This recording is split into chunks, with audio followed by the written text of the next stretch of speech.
Agenda, which gives us several minutes before we get to the main item of business. It is 7 o'clock, so I will welcome you and commence the meeting. Good evening. My name is Kate McCarthy. I'm the chair of the City of Montpelier Development Review Board. Thank you very much for being here. Thank you for joining us to conduct business in the Zoom environment. I will introduce my other DRB members. They are Rob Goodwin. Hello. Rob, Kevin O'Connell. Hello. Jean Leon. Hello. Michael Azorchak. Good evening. And we are supported by our zoning administrator, Meredith Crandall. Hello. And we're recorded by ORCA Media this evening. So thank you again all for being here. We will dive into the agenda. The first item on the agenda is the approval of the agenda. Is there a motion to approve the agenda as printed? So moved. Motion by Kevin. Is there a second? Second. Second by Jean. Thank you. I'll call the roll, which we do for all of our votes on Zoom. Rob? Yes. Kevin? Yes. Jean? Yes. Michael? Yes. And I vote yes. So we've approved the agenda. As part of the approval of the agenda, I want to raise something that just to make sure our meeting runs smoothly. I'm not sure what the weather is in central Vermont right now where everybody is, but I hear it might be a little wild and woolly. I'm beaming in from elsewhere, where it's wild but not woolly. So what I'd like to do is make a contingency plan in case anyone loses power, any of the participants in this hearing, or if we lose a DRB quorum due to the power outage. Our rules of procedure do allow us to continue a hearing to a time and date certain if all the applications cannot be disposed of on the day set. And that would indeed be the case if we lost power.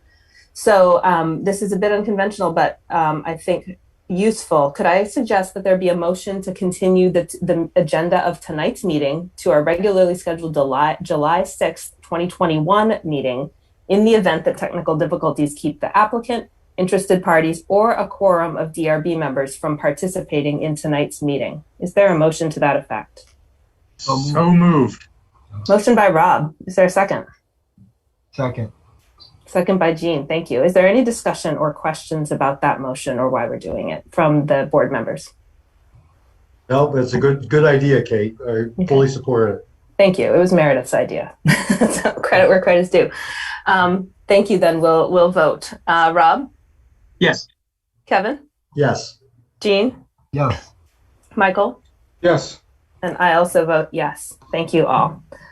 All right. The next item on our agenda is the staff review of remote meeting procedures and process. And during this time, related questions may be asked. For that, I will turn it over to Meredith. Hey, I'm going to share my screen here. And this is mostly for people watching via ORCA, but it can sometimes be helpful for people who haven't done a Zoom DRB meeting. Can you all see a slideshow? Yeah. Alrighty.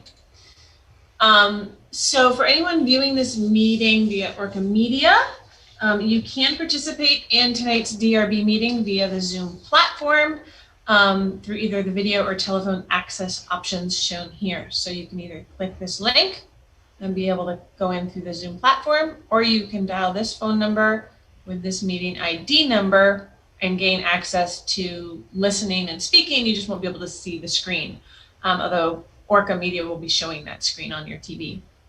If anyone has problems accessing the meeting, please email me. My email address is right here, and I'll leave that up on the screen for a little while. Please note that this will be the last probably fully Zoom meeting that we have, starting in July. At the very least, I will be upstairs in council chambers. So anybody who's gotten used to seeing my office in the background on ORCA Media while we do these, that will no longer be the case. Right now, the plan is to still stream this and have a Zoom option, but I will be upstairs for anybody who wants to attend in person in the council chambers, and City Hall will be unlocked at that time. If anyone is having difficulties accessing the video conferencing features in Zoom, once they're already in, please message me through the chat function in Zoom. Just make sure that that discussion is off to the side.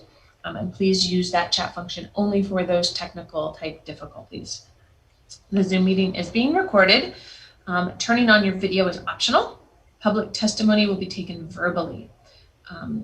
Please keep your microphone on mute when you're not speaking. This reduces background noise.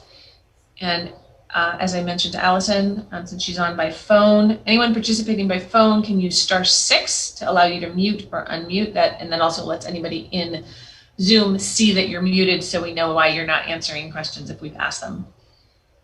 If someone, everyone we have on tonight is on about the same matter, so I'm not going to go on to the next one. If somebody has a question, especially if they're not on video function, instead of raising your hand in the video, you can press *9, and that will do a little hand flag on Zoom.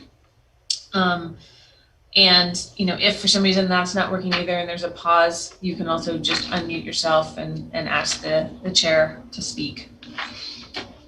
Once the chair has recognized someone to participate, please make sure to unmute your microphone, confirm that you can be heard, and provide your full name and address for the record if you're not actually the applicant. You'll then be free to provide your questions or comments, and we ask that those interested parties aim to keep those initial comments to 2 minutes. The board members will then have the opportunity to respond to your comments or ask questions of you, and the applicant may also have an opportunity to respond to the board. The chair may grant additional time for speakers who have follow-up questions or comments, so that 2 minutes doesn't mean that's all you get to say for the whole hearing.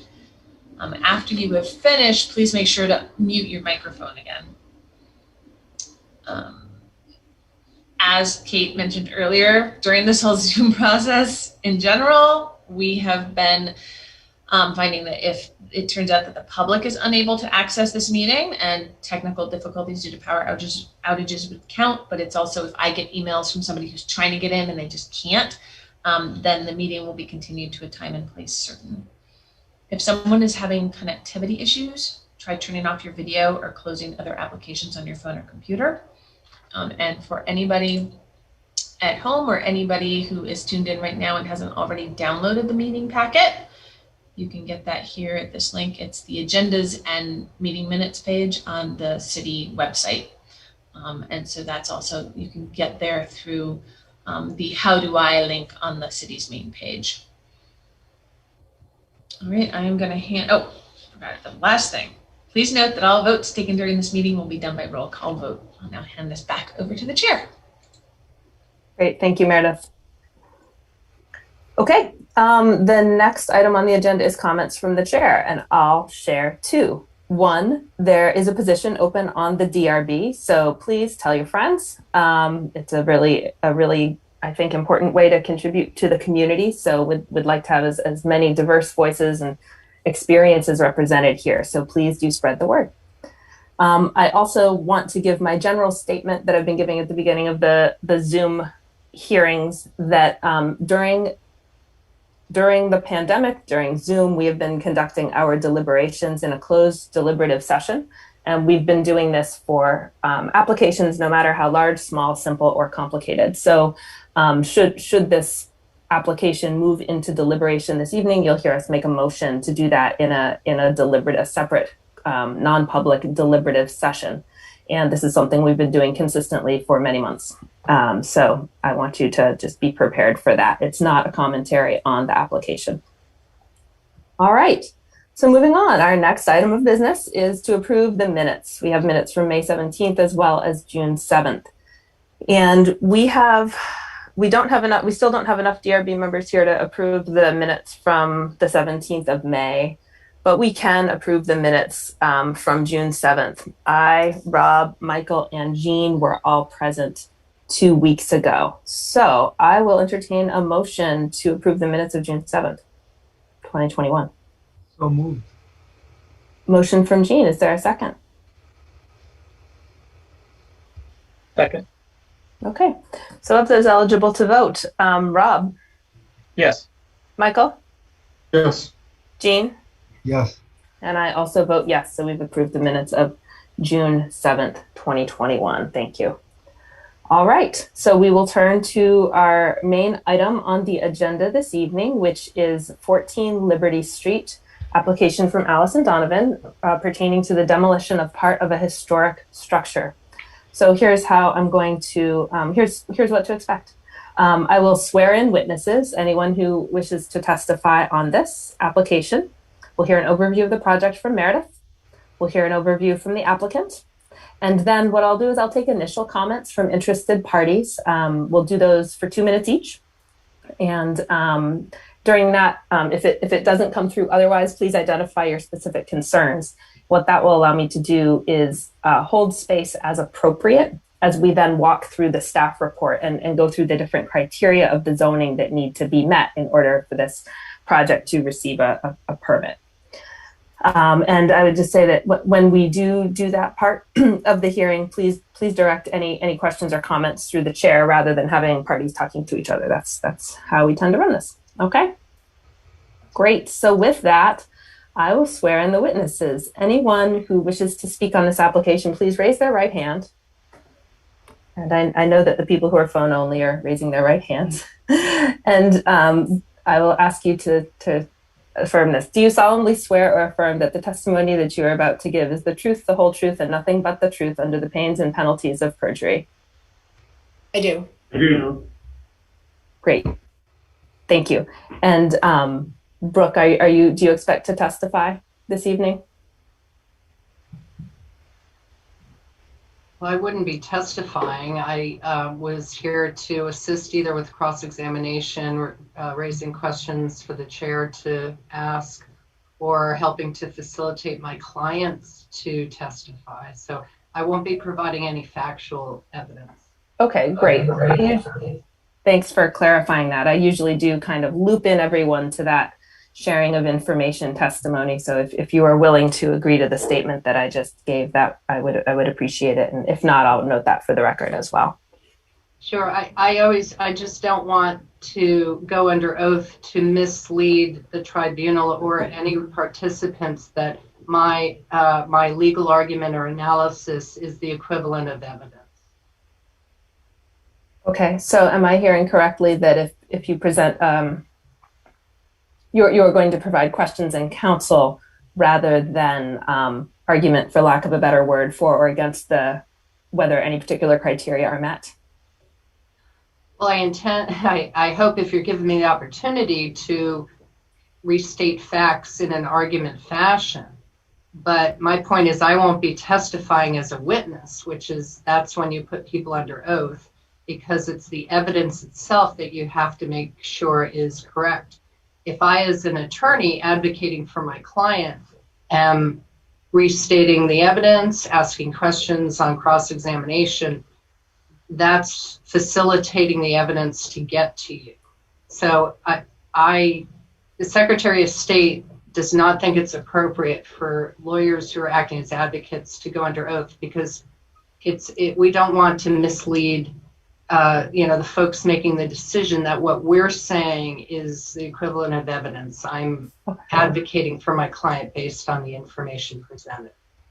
Okay, thank you. Thank you, I appreciate that. I hear the distinction, and I think our discussion of this just now has provided a good record of what you are and aren't providing this evening. Thank you. Thank you, Brooke.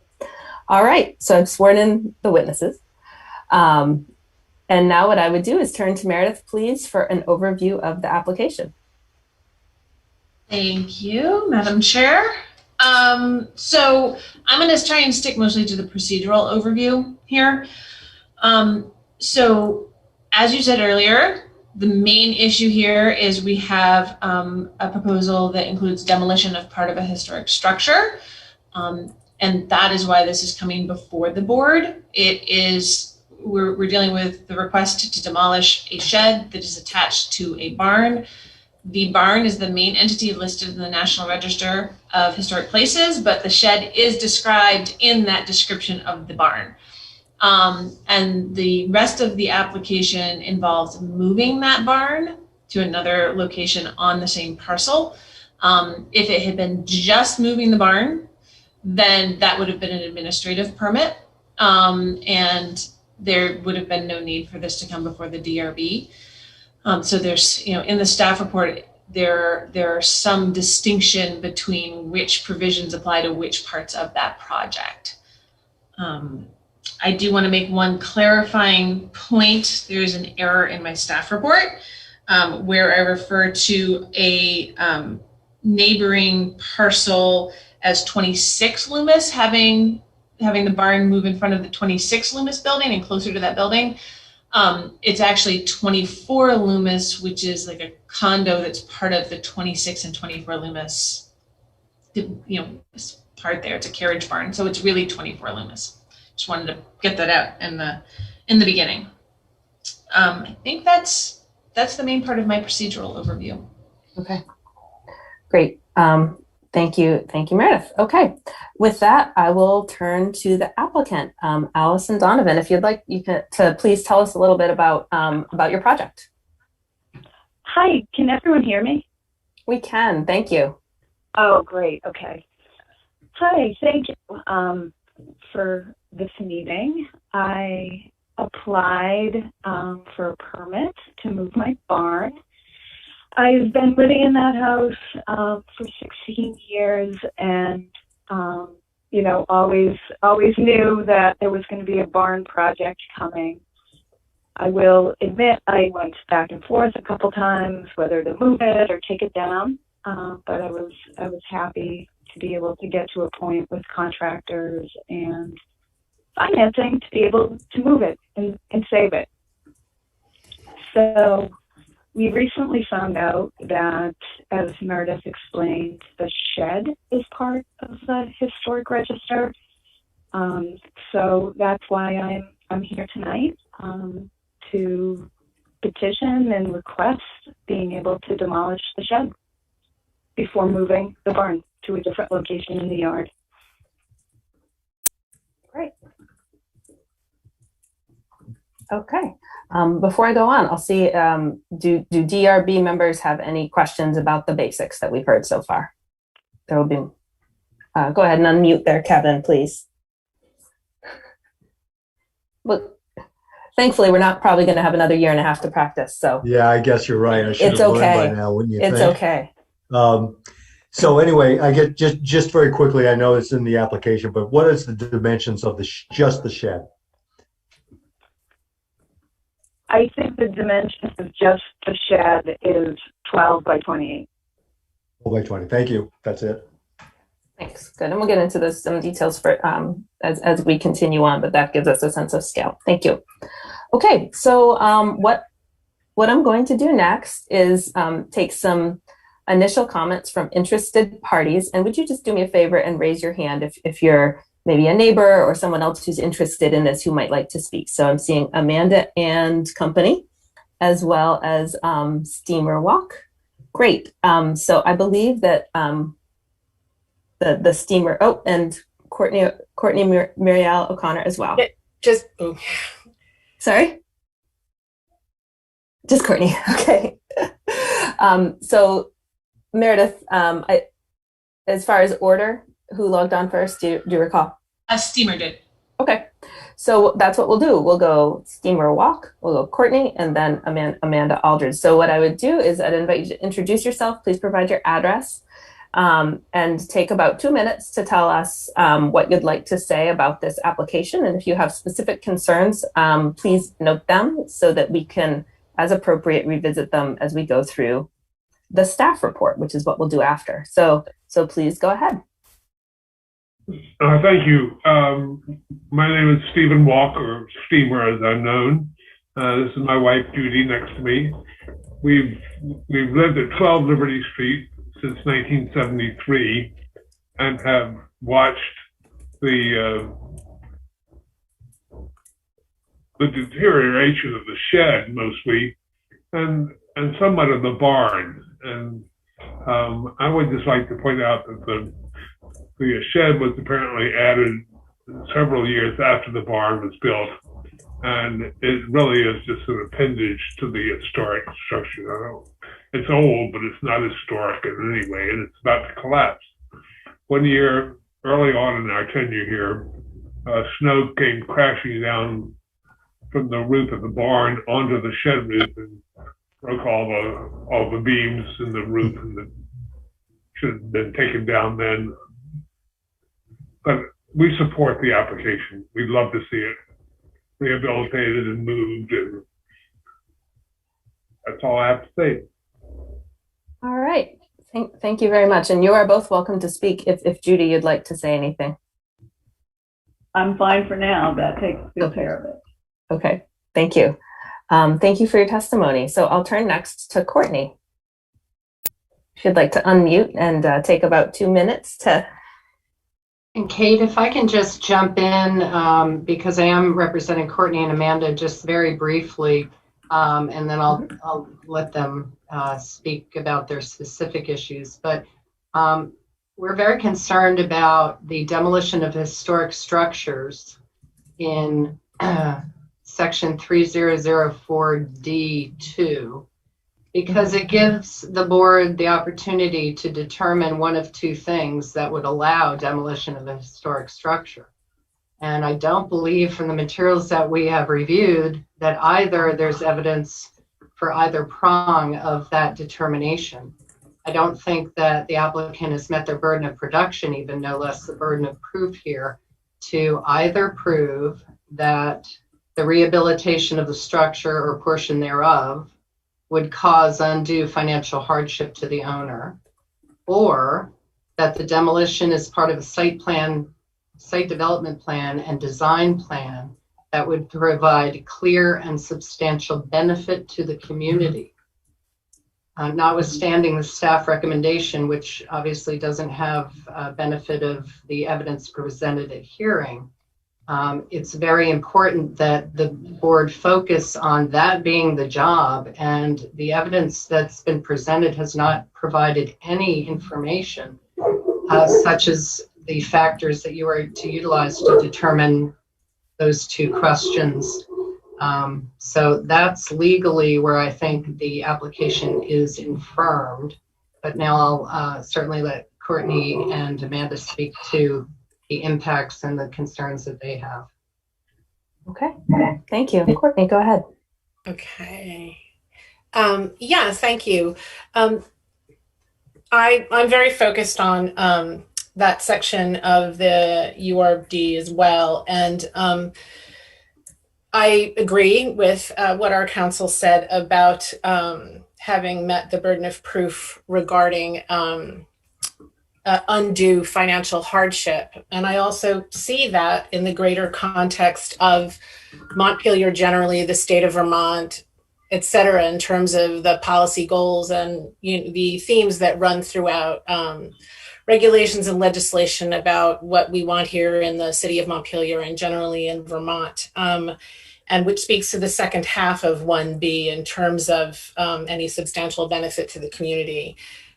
Needless to say, two of the neighbors are very, very concerned about the effect of the dramatic relocation of a historic structure away from its master dwelling to a position on our neighbor's property that would actually evince a different relationship. It would appear to belong to Amanda and Kevin's house or to my property. And it would not exist as a historic structure, which at the time it was constructed, those barns were normally constructed adjoining the master dwelling or very near to the master dwelling. I personally have a lot of other concerns beyond the historic integrity. I'm very concerned about the effects of the value of my home. I'm very concerned on issues of environmental sustainability. I've asked a number of experts in a variety of disciplines to come into my home to assess the effect on my solar gain, my daylighting. However, the plans are so vague and actually internally contradictory that they have said that with those plans, they've given me a general sense of the damage that would be done, but with those plans, it's hard for them to assess because they're very vague and they're internally contradictory. I think I mentioned the value of my home and also the enjoyment of my home. I am deeply, deeply concerned about the context in which the request for demolition, a demolition permit, has been presented.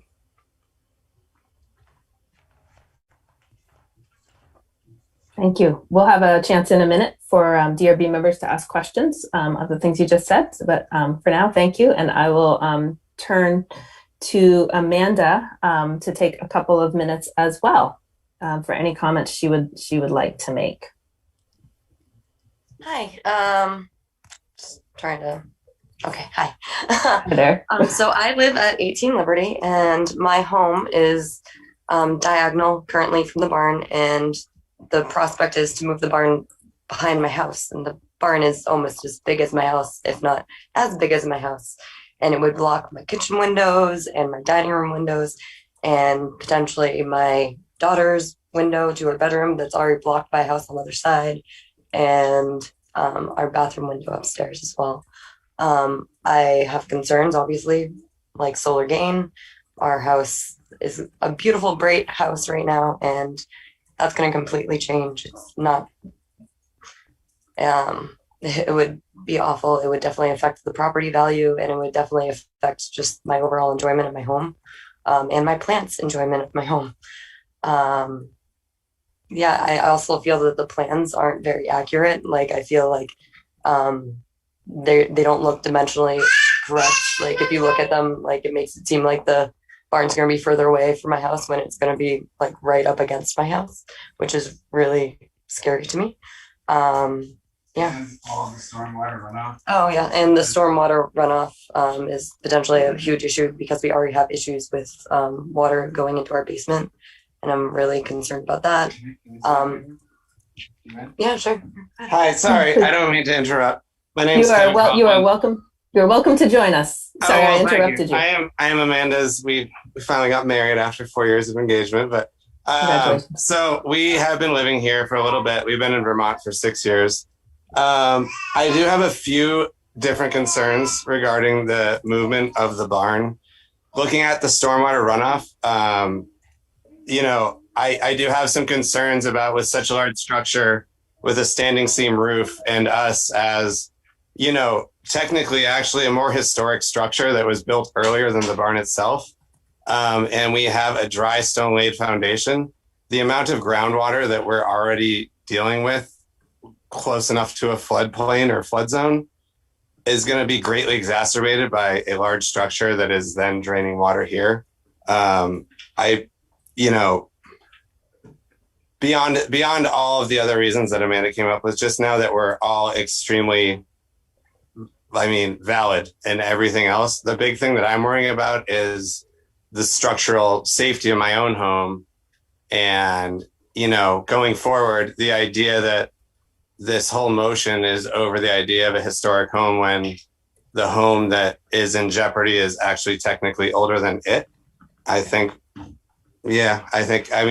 know. I just have a few objections to that, but I'll leave it to you guys anyways. And so I guess I just would love for an environmental engineer to come check out the space, to check out the wastewater runoff, as well as having a historic, a person who knows about historic homes, be able to check out the space and see if it would be all right to have it moved, because I don't think that it would be an effective use of space for us, for sure. We don't want that to happen. Okay. Thank you. I'll let you guys go. I'm sorry. Yeah, thank you. It's okay. Thank you, Amanda. And I want to make sure I caught the name of your partner. Was it Jason? Kevin. Kevin. Kevin. Yeah, Coughlin. Coughlin. Okay, great. Thank you, Kevin. Yeah. No All right. Kate, this is Brooke. Yes, Brooke. Just for orientation purposes, so Amanda and Kevin's house is actually, it was built on the property boundary, is my understanding. So the 5 foot setback, when one would normally think of maybe you would have that setback at least on either side of a boundary line, that's not the case. So it's particularly concerning there. And then Courtney's house is on the back lot line of the subject property. Built how far off, Courtney? Maybe you're muted. You're muted.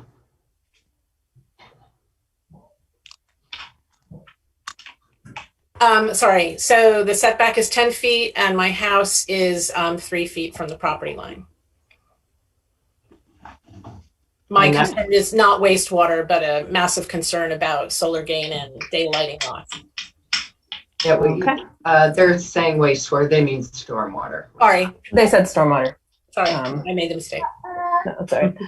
Okay, great. Well, thanks folks for providing some overviews to provide some context, situational context as we move into the criteria. So our job as the DRB, as I'm sure you all know, is to look at the zoning and look at the standards that are available to us in order to assess whether the project as proposed meets those standards. And as a development review board, there is some amount of discretion, but we also have the sort of the legislative, we have the law to go by. So that's what we're going to be looking at when we go through the staff report. What I would like to do now is see if DRB members have any questions for any of the folks who just provided testimony. And we'll spend maybe 5 or 10 minutes on that, and then we'll walk through the staff report, which will answer a lot of questions as well. But I just want to take our time to get the lay of the land, literally and figuratively. So, Rob, please go ahead.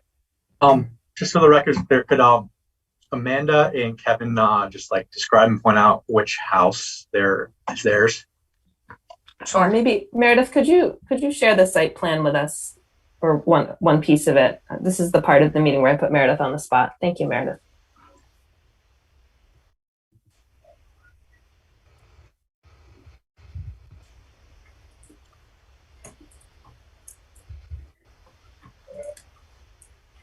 Sorry, hold on one second.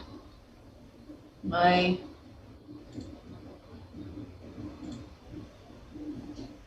copy of the full packet went away.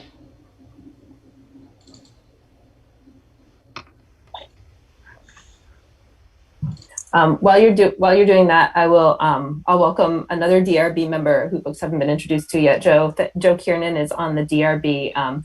Thanks. Good to see you, Joe.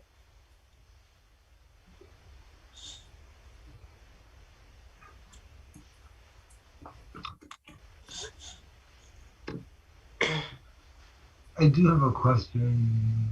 Sure. Let's thanks, Jean. Let's get Rob's question answered, and then you can go next. Okay, so this is the new proposed site plan here.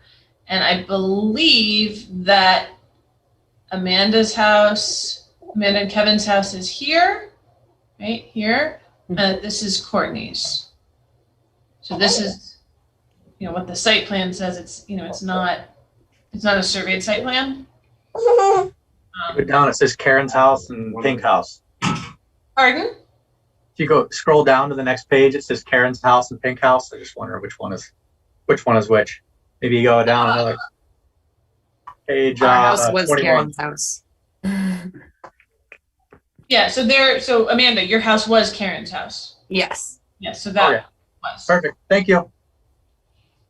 Okay, and while we're on this picture, I want to observe, we've got vertical lines going up and down through these. That's an indication of the roof line. So does that mean that these both drain off in the same direction and not towards each other? Is that what's represented on that diagram? And maybe that's a question for Allison, or I don't think Will is here, right? Will Shabon? No, Will not.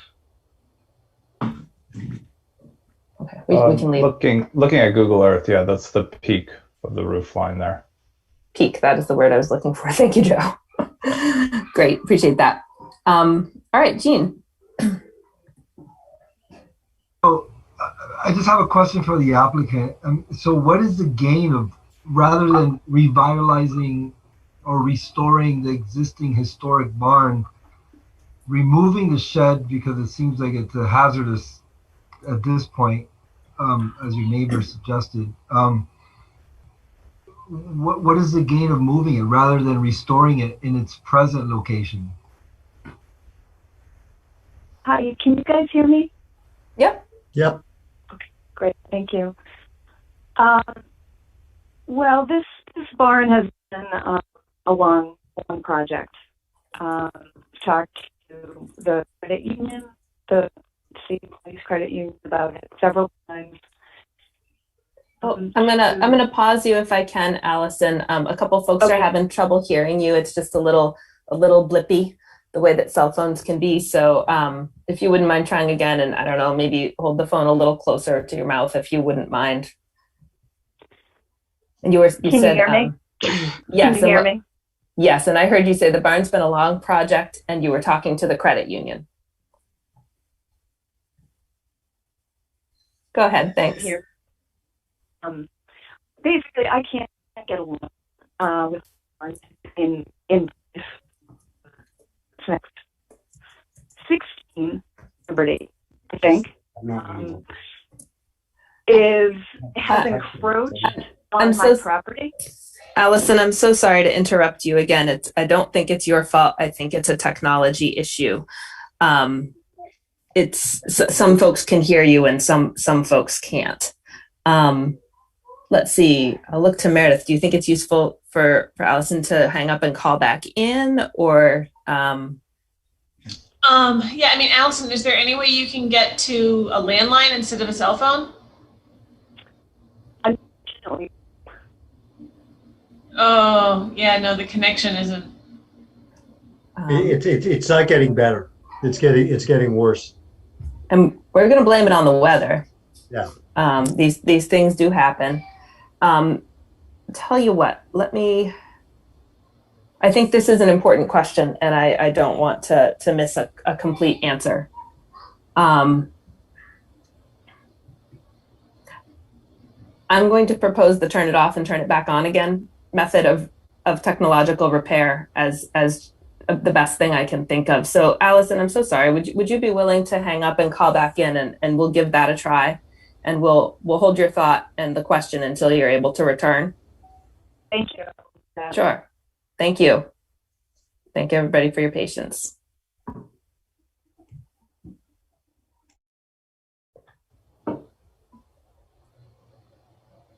So we'll just wait a minute while Allison hangs up and then dials back in. Is everybody else? I guess I'm the only one talking, but is there things coming through all right? Yeah. May I ask a question? If it's a procedural question, yes. Yes. Yeah. Could we clarify how close, when Allison moves the barn, if she does, away from its historic location, up against our property lines? Let's get to that when she comes back. That's okay. That's a facts of the case question. Okay. I should have said what procedural means, sort of logistics of the meeting. Sorry.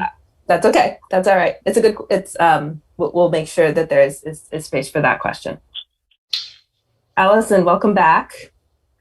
Hi. I will say that I did get stranded because of thunderstorms and wasn't able to get back. So I do apologize for the bad cell phone connection. We understand. Can't be helped. Thanks for calling in. The weather. All right. So I'm going to back up a little, and I'm going to count on Gene to nod. I want to reiterate his question, which was, what's the gain rather than restoring the barn in the existing location? Why move it instead of restoring it in the existing location? We heard that you talked to the credit union. You can't get a loan with the barn in its current location, and that's the last we heard. Okay. The home next door had built an addition within 1 foot of the barn. I'm not sure when that happened, but it's been there the whole time I've lived there. The addition encroaching on the barn has prevented me from getting a new loan, 30-year mortgage from the credit union. It also makes restoring the barn in place impractical.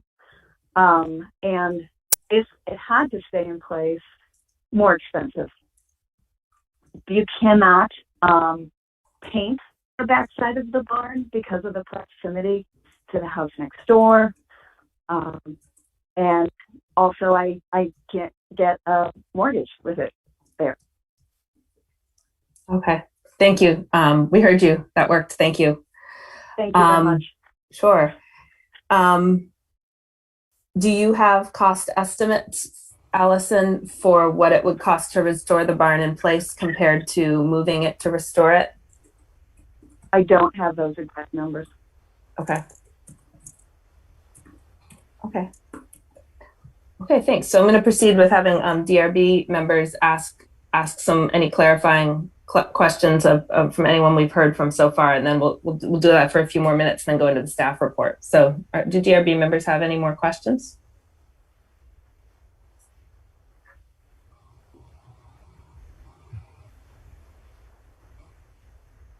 Okay, I guess I have one question, and it's for Allison. The question also had some information in it. I'd like Meredith to affirm. We are reviewing the moving of the barn. We are treating the barn as an accessory structure. An accessory structure has a certain set of rules within the zoning bylaw as far as what standards it does or doesn't need to meet. So I want to confirm with the applicant that this will indeed be an accessory structure once it's been moved, or whether it will be something else. So Allison, could you tell us how the barn is going to be used once it's moved? It's going to be used as a barn. Okay. Thank you. Thank you.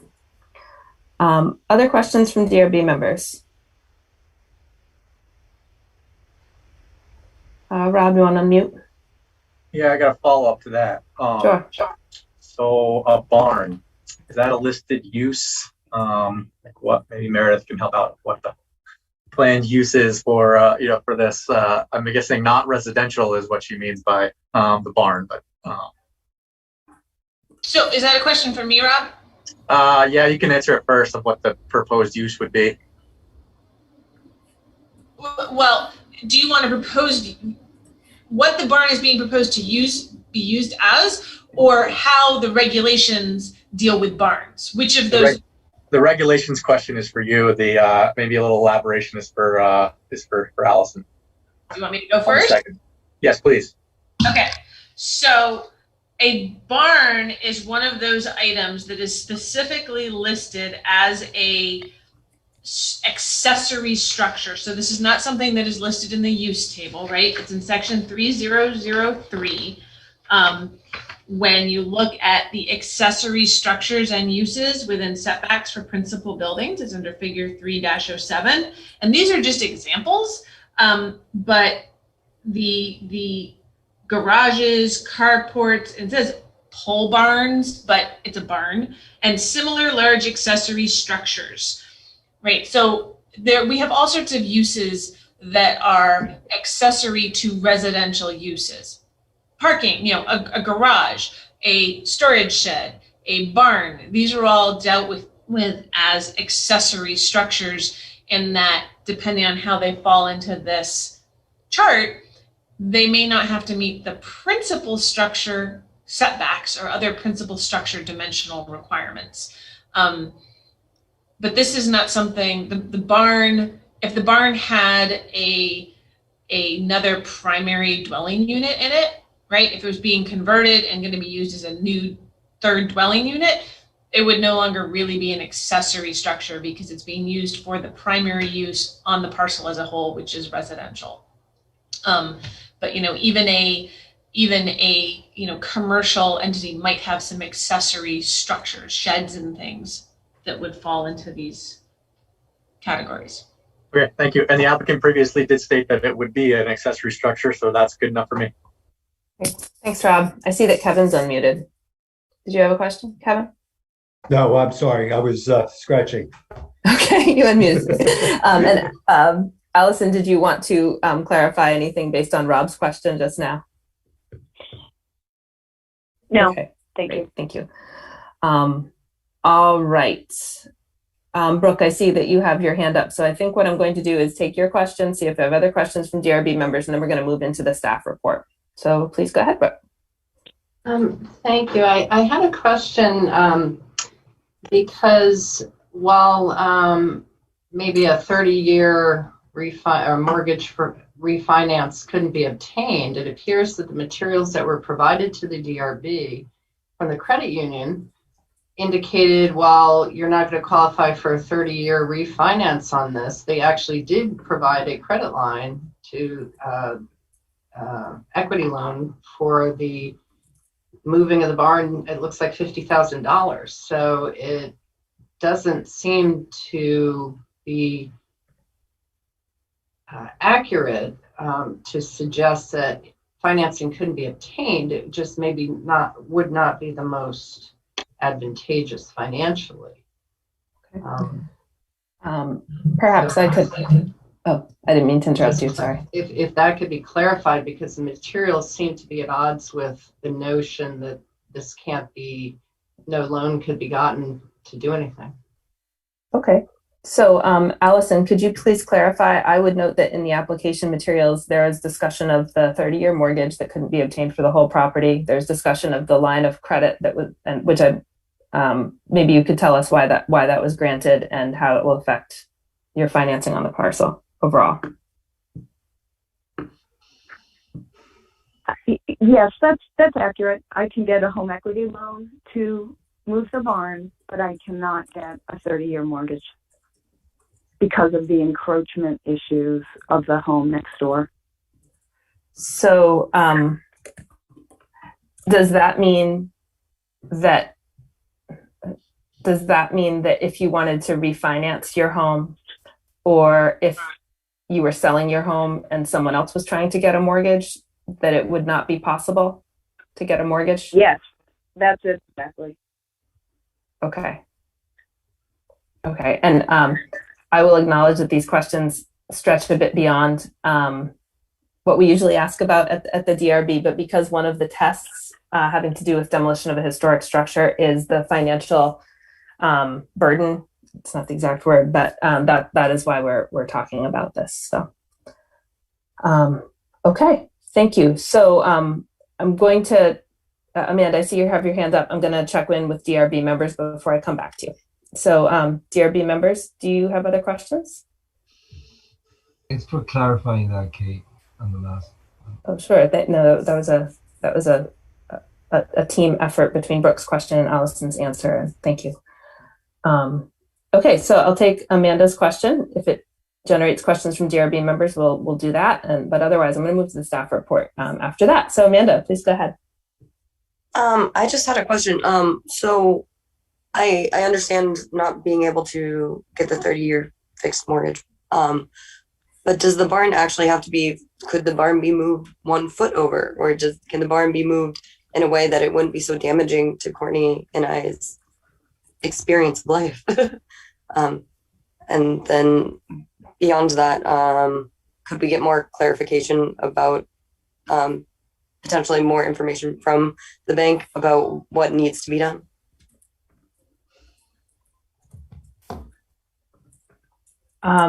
So I will ask Allison to answer what options she had and how she decided to make the choice she made in order to solve the 30-year mortgage question. Okay. Thank you. The contractor that I'm working with did submit a letter which stated, if the barn must stay in place, he would have to move it first over to the back of the yard before a proper foundation could be installed, and then he would have to move it back. So that would incur more cost. And was it you're moving it back in one direction towards some of the other homes. Is it possible, or from your perspective, is moving the barn toward your driveway, so perpendicular to the direction you're moving it, to remedy the issue of being too close to the other property? Was that something that you considered? And if so, if not, why not, I guess? Well, it would still need to be moved to where there is no structure. So if it gets moved, towards Judy and Steamer's house, it would first have to get moved to where there is nothing, where the green grass is. Then a foundation would be installed, and then it would have to be moved back. I see. So the current proposal involves building a foundation and then moving the barn from point A to point B on top of the new foundation. If you did something different, you would be talking about moving it from point A to point B while the new foundation gets built, and then over to point C where the new foundation is. Is that what I'm hearing you say? So there would be two moves instead of one of the building? That's it exactly. Okay, good. So we're going to get into some of these details and dimensional pieces as we go through. And I think, Courtney, maybe you could tell me the topic of your question, then I can make sure that we incorporate it into the staff review that we're about to go through. Okay, it relates to the information that Allison just gave us, and I'm happy to have it answered later, which is, as someone who owned a historic home in an historic district for 25 years and had to make a lot of decisions, because that's how it is with historic properties, is an additional cost an undue financial hardship? That's my question. And that can be answered later, happily. Thank you. I think that goes in the category of questions for the board to consider as it evaluates the criteria. Great. All right. Thank you, everybody. What we're going to, Amanda, I see you still have your hand up, but I don't know if that's left over or if it's, if I'm missing you. My partner did want to say something. Okay, sure. Last comment, and then we're gonna move into the details. Sorry. Here you go. It's okay. Yeah, you want to say something? Oh, I guess he doesn't want to say anything anymore. Okay. All right. There will be other opportunities. I don't know what I missed. I don't want to be. Okay. Kate, can I just ask a super quick question? Super quick. We're just curious. It appears from what we've discerned that there is an existing mortgage on the property. So the question about, well, you couldn't get a mortgage on this property. I had to wait until there was a chance. Sounds like the subject property and its current owner has a current mortgage. Is that correct? I don't know. So I'm going to put that question to Allison, and then we'll move on. So, Allison, could you speak to that, please? Yeah. What happens, I have learned, is if an appraiser notes encroachment on an appraisal and gives it to the bank, at least for the credit union, and I think the particular mortgage product that I was applying for, an HFA, that precludes a 30-year mortgage. If there is a note from an appraiser that says encroachment, the bank will not give me a 30-year mortgage. Okay. Were you able to obtain a mortgage when you purchased the home? I did. Okay. So could you tell us why that was possible? And I do feel like I'm prying, so thank you, but this helps. Hey, this is Michael. Hey, Kate, do you mind if I interrupt you real quick? Go ahead. I do want to get to the answer to this, Michael. But go ahead. Unless Meredith can weigh in otherwise, I feel like we're getting way beyond the scope of this permit. And personally, I'm feeling a little uncomfortable with the amount of questions we're asking the applicant's finances. I don't feel like this is necessarily appropriate. Okay. And I think we should move on to the permit itself. And if the questions come up in the scope of that review, then we can go further. But I feel like we're very far afield from how we've treated other permits. Okay. Thank you, Michael. I've been pursuing this on the line of we're looking at financial hardship as an argument for needing to take the barn down. But I want to look to DRB members and look for a nod or a shake of the head regarding Michael's comment. Do you agree that as appropriate, we should take these up as we go through the staff report? Well, if you mean take these up as in the totality of the financing options, I think I agree with Michael in that we are getting far afield here. I think that it can be considered within the context of what the permit request is, but I think we're going into places that are further than we should. Okay. In that case, let's pull ourselves back closer to the context of the permit request. I do think we'll find that a lot of what we've discussed applies to the criteria we need to evaluate. But in the event that we're getting too far afield, hewing to the staff report and to the requirements we need to follow is a good policy. So we're going to move in that direction now. Brooke, I'd like to get to your question as we go along. Can I just ask one procedural question at this juncture? Yes. It's really unclear from the application, but what is the application request? Is this a request for a hardship decision or the other option, which is a substantial benefit? Which are we doing tonight as the decision that you're making? Because I agree, you don't want to talk about finances if that's not what the applicant is arguing and trying to get approval on. It's one or the other. So which proceeding are you doing? And that way you'll know exactly what the scope is. I'm asking financial questions because it appears that that's being talked about. So Meredith's going to rejoin us in a second, but what I'm going to do is I'm going to look at 3004D2 and read it to you. The demolition or replacement of any structure or portion thereof listed as a contributing structure on the Vermont Historic Sites and Structures Survey and the National Register of Historic Resources is prohibited unless the Development Review Board approves the demolition and site restoration plan and the board finds rehabilitation would cause undue financial hardship to the owner, or the demolition provides a clear and substantial benefit to the community. In my mind, that is, and I would like Meredith to comment on this, in my mind, that is at the board's discretion to look at the application to determine the circumstances that apply. But Meredith, please tell me how you are reading it. So it is at the board's discretion. When I get these permit applications, I let applicants know what the standards are.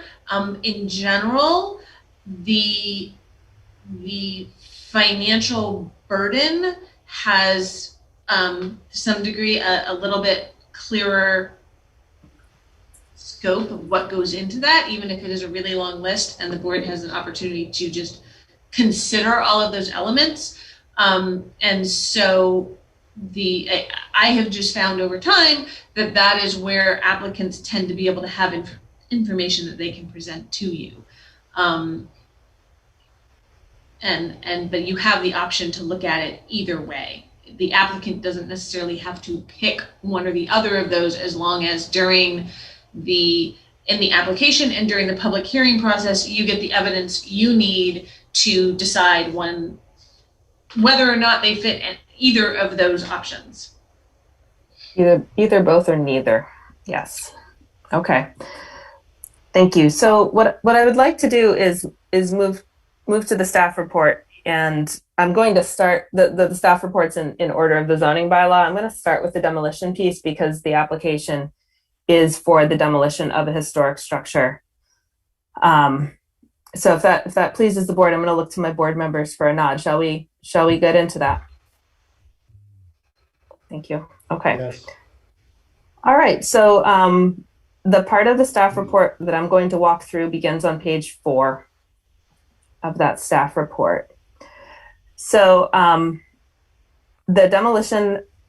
the requirements are that there be a demolition and site remediation plan describing the intended use of the site and the manner in which the site shall be graded, resurfaced, landscaped, and or screened to minimize adverse visual impacts and secured to prevent hazard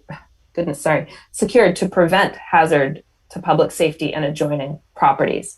So I would like the application packet tells us that the larger application package serves as the site remediation plan. I'm interested in hearing more from Allison about the manner in which the site shall be returned to grade, surface, and landscaped, and what's being done to minimize adverse visual impacts, prevent hazards to public safety and adjoining properties. And if you could point us to the parts of the packet that tell us where that's happening, that would be very helpful. And I can repeat this question too, but I would also like to know the exact measurement between the barn and the not Karen's house, Amanda and Kevin's house, because I see the 5-foot setback, but not an actual measurement on the site plan. You're talking about the shed demolishing the shed?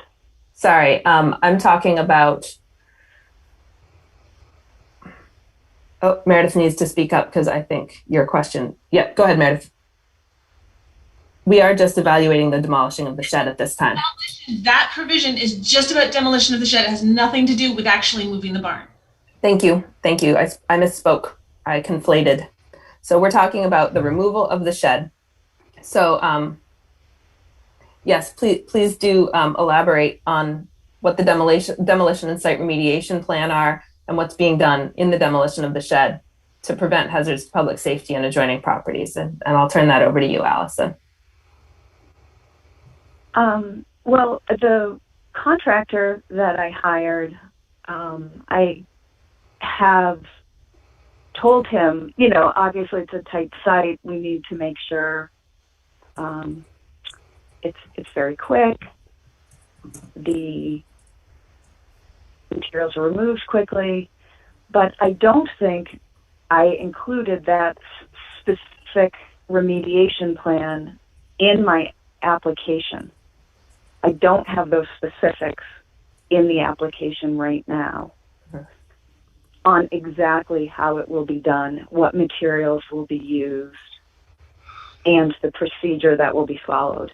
I don't realize I needed specific information from my contractor in the application. Okay. Questions from board members or about that? May I ask who the contractor is? That's a valid question. Jason Merrill. Okay. Rob, did you have a question? I'll wait till the appropriate time. I think we're getting there. Okay, I'm sure we are. Great. Okay, do board members feel satisfied that they have enough information to assess this, that this has been provided?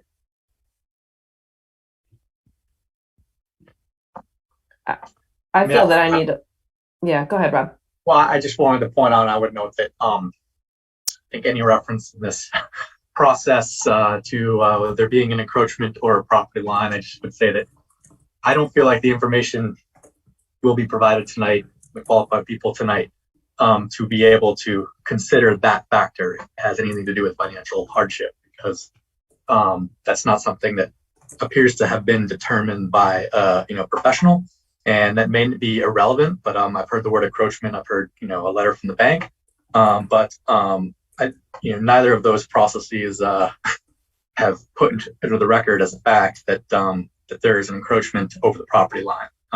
And so I just wanted to throw that out there as a concern for me, and I would voice not to consider anything related to encroachment in our deliberations part of this process. And if they would like to, we would probably need to get more information from a professional.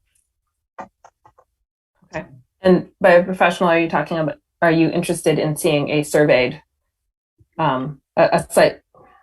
I think that the applicant, if they are preparing to use the term encroachment and have it be stated as fact in the record that there is an encroachment, I would leave it to the applicant to get legal counsel, whether that means a survey or whether an opinion. Like, I'm not really sure. I think that there's any number of possibilities or potentially other remedies that they could go for. So I don't know. Okay. But I guess this is Allison. Sorry. Sure, go ahead, Allison. That's a word the bank used. Okay. Yeah. I guess my point being is that if we're considering that letter from the bank, if someone were to come in and come to determination that there was not an encroachment, and the bank saw that evidence, then potentially it seems like the bank wouldn't see there was an encroachment, and it would resolve the financing issue. I mean, from the information provided, it appears that the encroachment is the only mechanism which is triggering the financing troubles. Is there evidence in the materials provided from the appraisers that an encroachment is present on the property? Is that evidence in the packet? As we do in the full packet have something from the appraiser, I believe. Meredith, could you point us in the right direction, please? So are you meaning, like, do they have, I mean, it's not, as far as I could tell, and I tried to read the whole thing, it's not giving like title and deed references necessarily. It is making the professional opinion of an appraiser that there's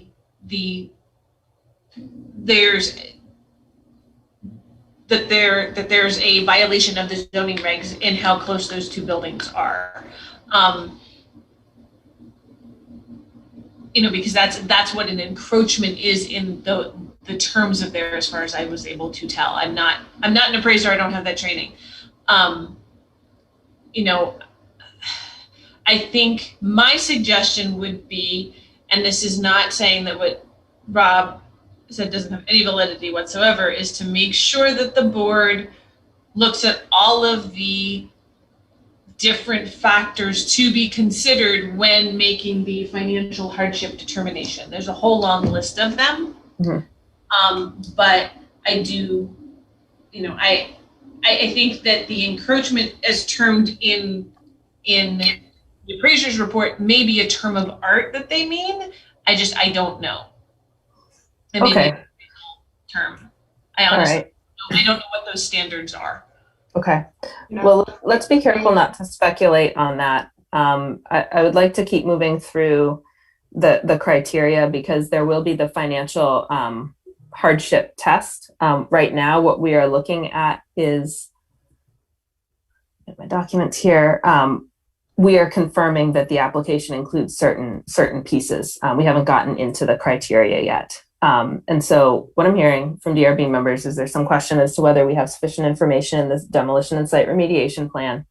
And we also are unclear as to whether there is sufficient evidence that demolition or rehabilitation of the structure would cause undue financial hardship to the owner. We're talking about whether we have evidence as a board to make decisions. Is that, board members, do you want to weigh in on that? Do you feel we have, Rob is questioning whether there's adequate evidence about the encroachment piece of financial burden. I'm in agreement with Rob on that. I think that since the term is used and is now part of the public record, that we have to fully explore it. The encroachment issue, which may mean that a surveyed site plan might need to be prepared. Right. And as Meredith noted, there are other criteria and ways in which we evaluate financial hardship. We are talking about the mortgage as one piece where we've gone pretty deep on that already. I want to get to the other parts of that financial hardship test to understand what information we do and don't have. I want to get through a couple more things before I take questions. I do want to keep the discussion going amongst all of us, but I want to move through the staff report just a little more. I acknowledge, Brooke, that your hand is up, and I will not forget that. All right, so we've talked about whether we have adequate evidence. Per 3004 CL, demolition must be completed within 60 days of commencement. Allison, could you verify that that would be the case?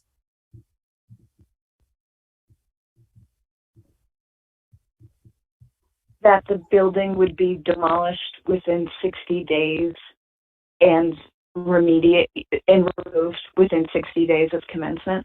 Yep. Yes. Yep. Thank you. All right. The board, and this, now I'm looking at the top of page 5 of the staff report, text of 3004 D2, which is what we must find as a board. We must find that it is prohibited, demolition is prohibited unless the DRB approves the demolition and site restoration plan, and the board finds that rehabilitation of the structure or a portion thereof would cause undue financial hardship to the owner, or the demolition is part of a site development and design plan that would provide clear and substantial benefit to the community. So the next piece of our zoning bylaw are the factors that we can consider in deciding whether there is financial hardship that is undue. And I would like to get into that. But I'm going to pause and first take questions from the board and then acknowledge Brooke's raised hand. So questions from the board. All right, Brooke, did you want to add something before we're going into the considerations to find undue financial hardship? It was just about the encroachment issue. The materials themselves, I don't think you need to dig any further into that, because the materials themselves actually show that financing is available on the property and is being provided. That's how the applicant is actually going to be moving the structure. And so the notion that I don't like this kind of financing, I'd rather have a refinance at a long-term debt thing. Well, she may be able to do that after she cures this encroachment, if it is one. But the evidence that's before you says she can get financing. You don't need to find out that one particular kind of financing isn't available. 15-year variable. Okay, I'm gonna leave the discussion of the encroachment and the mortgage at that. You know, as we previously discussed. I'll take a brief comment from Steamer, and then we'll go into the criteria for undue financial hardship. So please go ahead and unmute and you can remark.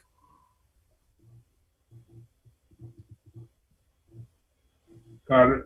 I just wanted to point out there's a significant difference in terms of hardship between a fixed 30-year mortgage and a line of credit which typically lasts a year. And if you can't refinance it at the end of the year, it's big hardship. Okay. And with respect to the encroachment, I would suggest if somebody got out a tape measure and walked over the property, and I could do that right now and measure the distance between 16 Liberty Street and the barn, that would be that question would be solved. Thank you. Thank you. All right, board members, we're gonna excuse me, we're gonna proceed. I know this meeting's gone long, and I recognize that we've lost one of our parties. I hope they will be in touch if they can. If it pleases the board, what I'd like to do is go through the consideration of the factors beginning in the middle of page 5 of the staff report, and board members can ask questions about these factors. That is what we'll do. So. When considering the finding of undue financial hardship for income producing properties, we can consider the following. And we'll ask Allison about each of these. The applicant's knowledge of the property's historical significance at the time of acquisition, or if its status subsequent to acquisition. So Allison, when you purchased the property, were you aware that it was a historic property? I was not. You were not. Okay. We also consider the structural soundness of the building or any structures on the property and their suitability for rehabilitation. So we have some information in our packet, but Allison, could you just briefly tell us about the suitability for rehabilitation of the shed, which is the part we're talking about now? The shed is in very bad shape. The exterior wall has disconnected from the sill. There's water, standing water inside the barn. In the spring, there are pictures in the packet that show how far beyond repair it is. Okay. And what was the state of that shed when you purchased the home?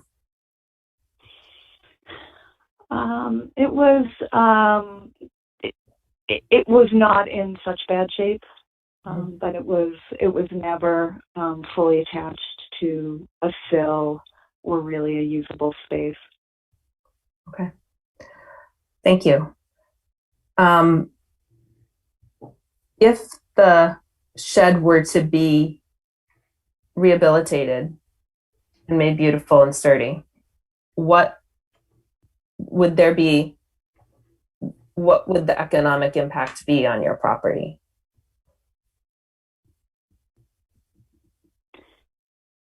I haven't gotten the cost Okay. to rehabilitate the shed. Okay. Would it increase the property, your property value to rehabilitate the shed? Would it provide additional leasing space or anything of that sort? Don't think so. Okay, thanks. I should have read the criterion that I'm asking about. It's the where consideration is of the economic feasibility of rehabilitation or reuse of the existing property in the case of a proposed demolition. Okay, so I'm going to pause there and see if board members have questions about those considerations or want additional information from the applicant in order to consider them.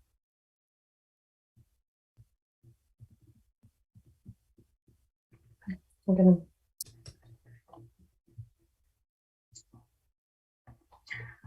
Rob? I mean, I just, as a temperature, check here, I looking through the staff report, I've seen what's been presented. I don't know, would put it to the applicant. I don't have the information nor feel like I'm going to get the information tonight to be able to make a decision, and would entertain the option of continuing to the next hearing to work on sort of detailing the reasons for this exemption, maybe getting professional assistance to prepare that argument. I think that the questions from the neighbors in the community were good, and that's feedback. And I would pause to say that just again, I don't feel like we're going to get to where we need to tonight, and I'd rather not waste people's time and have more information. Okay, thanks, Rob. I appreciate that comment. I thank you for zooming us out a little bit. That is totally appropriate, because what we're doing is deciding if we have the information to make the decision and before we can make the decision. So I'm hearing from one board member that more information is needed, and I'd like to hear from other board members if you feel additional information is needed. Kevin, go ahead. Yeah, I'm going to support Rob's comments. I'm in agreement with the fact that we do not have the information necessary to make even the most fundamental decisions tonight. There needs to be a lot more specificity as to why the barn is being proposed to be in the location that's being proposed. And things of that nature. And I'm very concerned about the encroachment issue.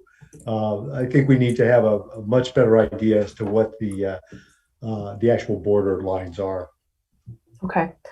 So I believe that the main thing we are able to evaluate based on the standards in front of us has to do with the demolition of the historic structure. I'm going to look to Meredith, but as far as evaluating the location of the barn, that is being moved. If I'm looking at the black and white of our zoning bylaw, we do not have the authority to do site plan review because this is a 1 or 2 family dwelling.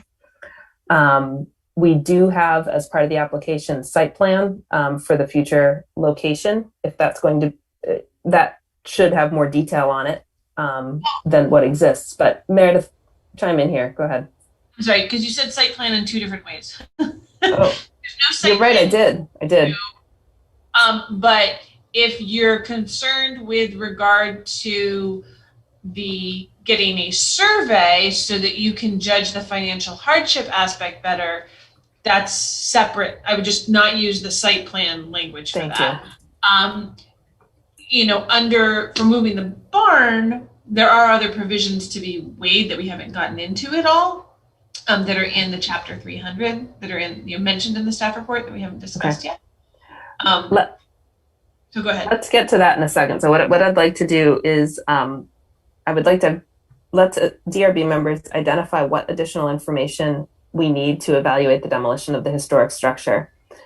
In order to ascertain financial hardship, if the argument is regarding encroachment and the mortgage, the board seems to be asking for additional information to verify that an encroachment is in fact occurring. So that's one piece of additional information. The other thing that we have not seen is estimated costs to repair the shed that's falling down. estimated costs to move the barn from point A to point B, and estimated costs for what it would be if it were a point A to point B to point C. That is a comparison that we are talking about, I believe, in this. Is that? Can I ask a question? I want to clarify. Yes, go ahead, Gene. Go ahead. So are you're talking. You're not revitalizing, rehabilitating the shed that's being demolished. That's the proposal. Right. Does the applicant want it? Because the language is a little confusing. Does the applicant want another shed, want to rehabilitate, or is this because the proposal, no? But what I'm reading from the application, it's not. The undue financial impact has to do with what it would cost the applicant to rehabilitate the shed versus taking it down. So that's what's before us in understanding. Meredith, would you like to go ahead? Oh, sorry, Gene. Because Rob made his point, and Kevin as well. I personally think I have significant evidence or information from the applicant to present that or differentiate the cost factors on one versus the other. It's pretty obvious to me. Related to the shed itself, correct, not the barn. Correct. So Gene feels he has sufficient evidence. Meredith, and then Kevin. You know what? Keep going, because I think my brain's getting a little convoluted right now. That's okay. A complicating factor in this application is that we're really reviewing the shed, and it implicates the rest of it. And we as a board need to have a good understanding of what we're reviewing at what time. When we're talking about financial hardship, we're talking about the shed itself. Okay. Kevin? No, I don't have anything further at this time, Kate. Thanks. Okay. All right. I guess I'll go ahead. Go ahead. I actually have a question kind of for Rob and Kevin. Is the encroachment question, what are you trying to determine exactly? Are you trying to determine if it's legally encroachment or if the buildings are too close to each other? Or I'm not sure exactly what exactly you're looking for when you ask for documentation or a survey on the encroachment.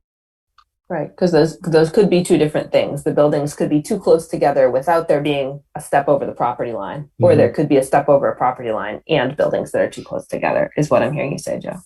What, in short, my thing is that if the existence of an encroachment is being used as an argument for financial hardship, we need clear evidence that an encroachment, exists.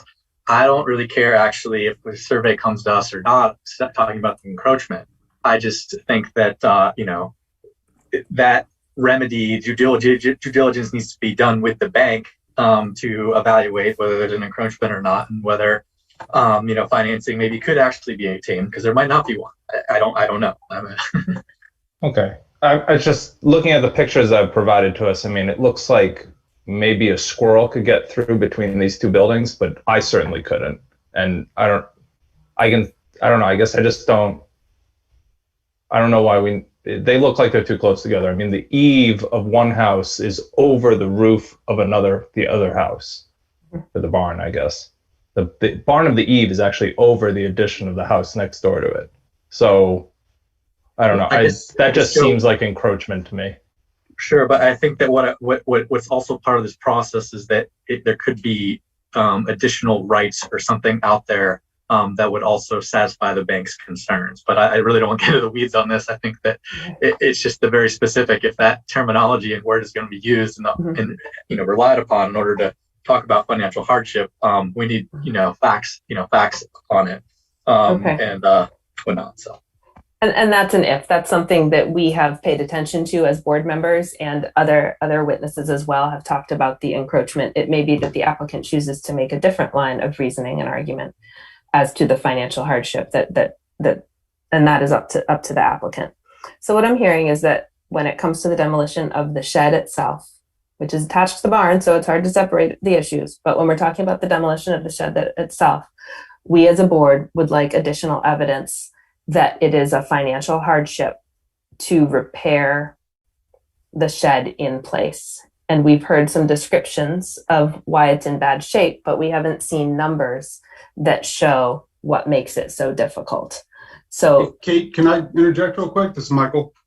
Sure. Yeah. So if we're requiring the applicant in this instance to provide that information, then in sort of full faith here and giving everyone all the information, then we should probably explain why we didn't require this from the previous applicant with a historic home with the enclosed porch that was being disconnected from the home. We didn't ask for any of this. We didn't ask for any estimates. We did.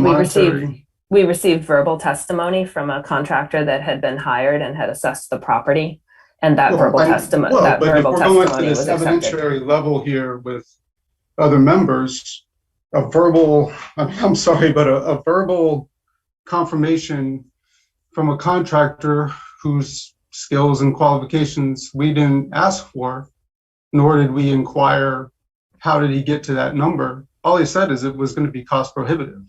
He said it was going. He estimated it would be about $50,000. And I wanna view this case on its own. I think I think we need to stay within the bounds of the staff report and have these discussions when we go into our deliberative session, because I think we're changing the goalposts here for the applicants, and I don't think we're providing clear guidance in a fair way. Okay. I appreciate that you're keeping an eye on the fairness and the goalposts. It's our job as DRB members to decide whether we have enough evidence to determine whether the standards have been met for demolition. And what I'm hearing from the board is that we don't have that evidence. And so it's our prerogative to ask for it. If there was a contractor here, we might be having a discussion about it, but because there's not, it's appropriate to continue the hearing until that evidence is received. If we were to discuss this in deliberative session, we would have closed the hearing and no further evidence could be accepted. And so that's why this is different. So I'm going to move on. We have determined that we need more evidence before we can answer the 3004. Board members, please nod or shake your heads. Yes. Okay. And Michael, I hear you shaking your head. With that. I don't think we need additional information, and if we do, we need to be clear about what it is, and requiring the applicant to go back to her bank for further information. I mean, that's beyond, in my mind, that's beyond the request for an applicant. I mean, I think we're asking for too much. I agree with Michael on this one. Okay. I also agree with Michael. Okay, so it's up to the applicant whether they want to go to the bank and pursue the financial hardship related to the mortgage. I think in order for this board to understand about the shed itself, we need to see estimates of what it would cost to rehabilitate it versus knock it down. Rob?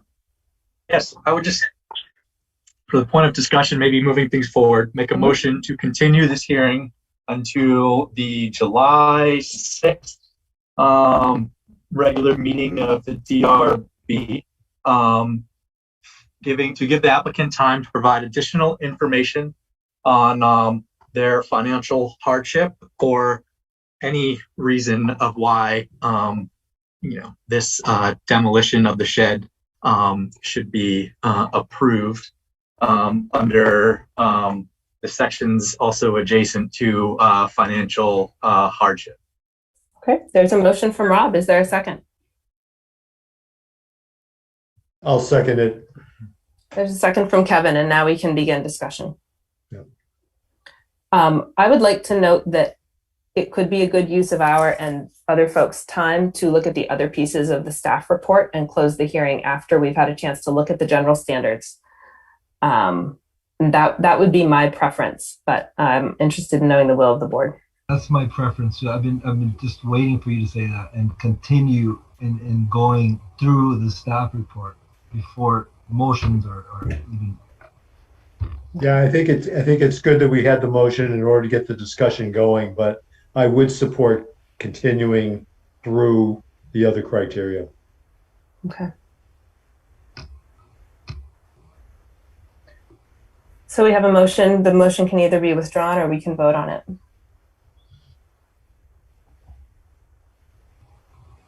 not going to withdraw it. Okay. I retract my second. Okay. I'm going to disclose, this is where I'm going to look to a parliamentarian, perhaps. I withdraw my motion. Okay. Thank you. I would like to continue. Thank you all. I would like to continue discussion of this. I appreciate the brain power everyone's put into this and the fact that we've been sitting in front of computers for 90 minutes. So I'd like to propose a 7-minute break to return at 8:37. When we return, we will review the general standards.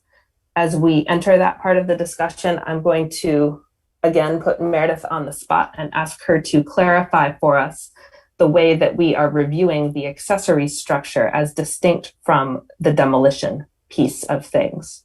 Because we've been talking about standards having to do with the demolition of the shed. Another part of what's happening here that would have been an administrative permit is the moving of the barn. So I'm going to ask Meredith when we return to give us an overview of the standards pertaining to the movement of the accessory structure. And with that, I'll see you all at 8:37. Thank you.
Thank you all. I want to confirm that that Michael is with us.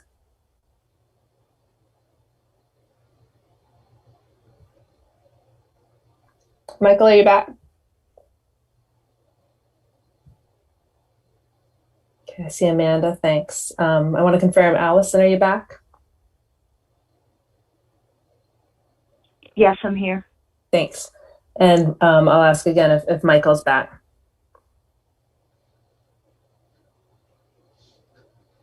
Okay. We have enough DRB members to proceed, so I'm going to go ahead. First, I'm going to thank you all for your patience. I appreciate it. I appreciate that we're asking questions and taking time to do that. I know there could be more efficiency, but I appreciate that we're building some understanding and getting things solved, even if it's not always pretty. So with that, I'm going to return to the criteria. What I would like to do, I want to move on from the demolition standards and get into the next part of the staff report, that is the use standards. We did have a question from Steamer, and I know Brooke has her hand up. Okay, we're gonna take 3 to 5 minutes to wrap up what we talked about to inform us, and then we need to move on. So go ahead, Steamer, and then Brooke.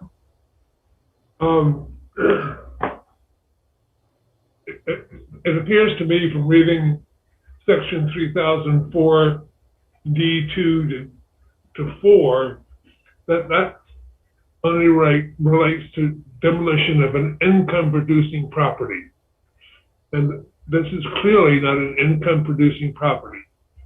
It's going to be a barn, and it's not going to be rented out. Okay. So this whole discussion is irrelevant. Thank you for that question. Meredith, could you speak to that, please? Yeah. So we still have to consider the undue financial hardship, whether it's income producing or non-income producing. And because I understand that the barn itself,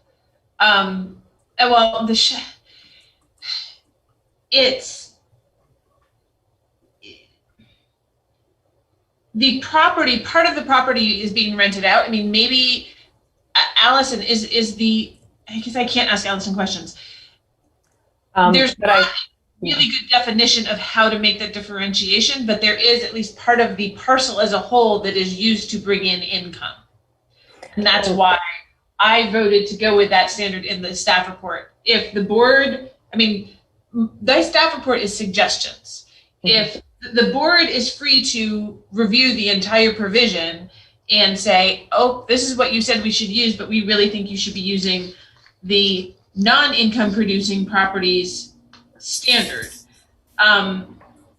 Right, so income producing properties is the building, site, or object cannot be feasibly used or rented at a reasonable rate of return in its present condition or if rehabilitated, and denial of the application would deprive the owner of all reasonable use of the property, which in this case I would mean the shed, right? If you don't demolish it, you still can't use it. The other option is for a non-income producing property, which so far generally in our review has meant a single family home, because otherwise the applicant, the owner, is usually making money off of somewhere on the property.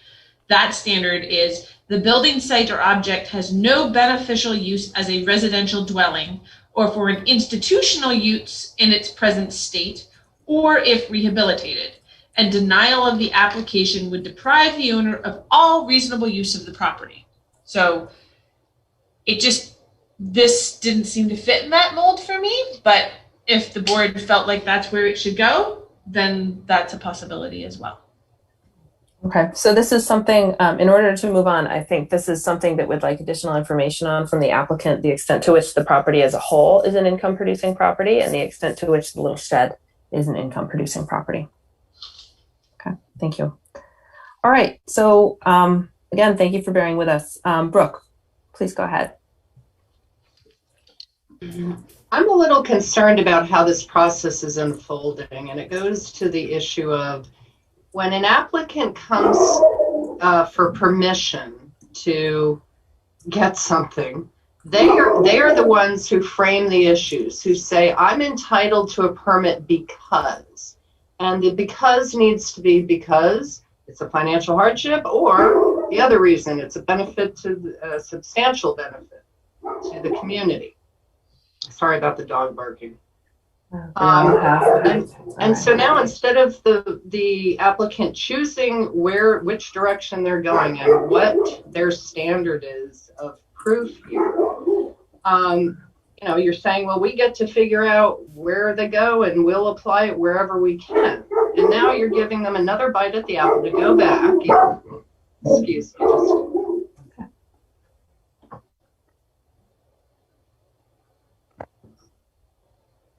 Sorry, I have 2 dogs to keep track of. But my concern is that you're putting on the application for the applicant. Now you're sending them back to go retrieve more evidence that they didn't come with. And the decision should be you didn't provide the evidence to prove that this is a substantial benefit to the community of Montpelier, or that there is a significant financial hardship. And those standards aren't, oh, go get us some more information and this is what you should get. I want a letter from the credit union that says more than what you gave us. I want to talk about this and that. Tell us about obstructions. The bottom line is they haven't presented evidence to support their application. And right now, you guys are sitting there trying to figure out whether it's an income producing property or not. Why is the applicant not planting their feet and saying, this is what I'm applying for? I'm applying for it because it's an income producing property and I can demonstrate under the many other analyses that are laid out in your section 3000. This is what we go and talk about. That's what she should have come with today, to say it's an income producing property and it's going to be a financial hardship. Or, you know, the other avenue, which is I have no reasonable beneficial use of my property. It's a regulatory taking if I can't move it. It's sort of the same legal standard. And I'm very concerned that not only staff, but now the DRB is helping the applicant put together their presentation. She obviously has not presented the information sufficient to clear the bar. And now we're going to go send her off on an errand to come back yet again. I object to this process. You are a judge and jury. See, no, that's where I disagree. This is not a professional setting. This is not a law office. She is not a lawyer. She does not have professional representation. And if we held everyone to that standard, no one would get anything done, because this is a civilian board. We're not professionals. Nor a court of law. Yeah, exactly. That's the term I was looking for. Thank you. Well, but this I don't process. I think we need to get this rating back in on the staff report, and thank with you. all due respect, and we've heard the argument from Brooke, and we get it. Yeah. And I think we just need to continue on. But let me just finish. If I could just finish my thought. The problem is you leave me now unable. Now I have to not know what we're doing. I have to deal with every shotgun approach here. Well, but this isn't. Michael, please let Brooke finish. Well, I think this is getting Michael, hijacked. please. I'm going to bring this back around. I appreciate the interest in keeping it on track. But Brooke, just in I'm just 20 trying seconds, to wrap please. up my point. My point is we don't know what the application is about, and now you're going to have a new hearing. We're going to show up again not knowing what the heck's going on and have to respond to it on the spot. That's not fair to us. I think you should set a date that says whatever evidence you go and collect and bring to us, you have to give us a set date and give us then an opportunity to respond to it, so that we can't. This is a very difficult setting to do it in. I can't cross-examine a witness and get all the information I want out, so that then I can make my point to you. So if we can have that in advance, that would be great. Thank you. So I'm not gonna take any more public comments on this.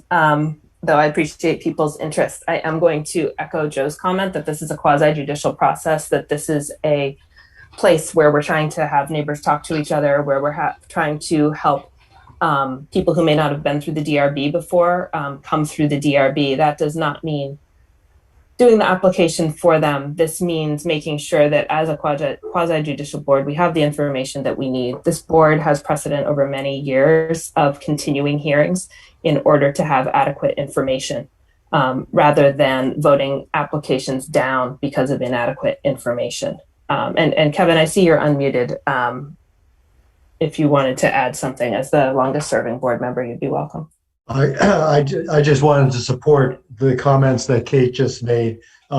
This is very important that we don't get into this tit for tat kind of battleground. That's not what this board is about. That's not what this process is about. And Kate's comments are the best summary. Thank you, Kevin. I also want to note that the materials usually come out the Thursday or Friday before the meeting, and that is when the board sees them. And those are also available to the public at that time on our website. And that is several days before the meeting. I acknowledge that it includes a weekend, but the board receives those materials when the applicants and interested parties do as well. I'm going to move on. I'm hoping that Meredith can rejoin us. And Michael, I appreciate that you were speaking up, and thank you for your understanding that we're moving on. I think we've accomplished the goal. Sorry, I had to interrupt anybody. Meredith, I would like to move into the general standards. So the general standards of our zoning are things that apply to everything.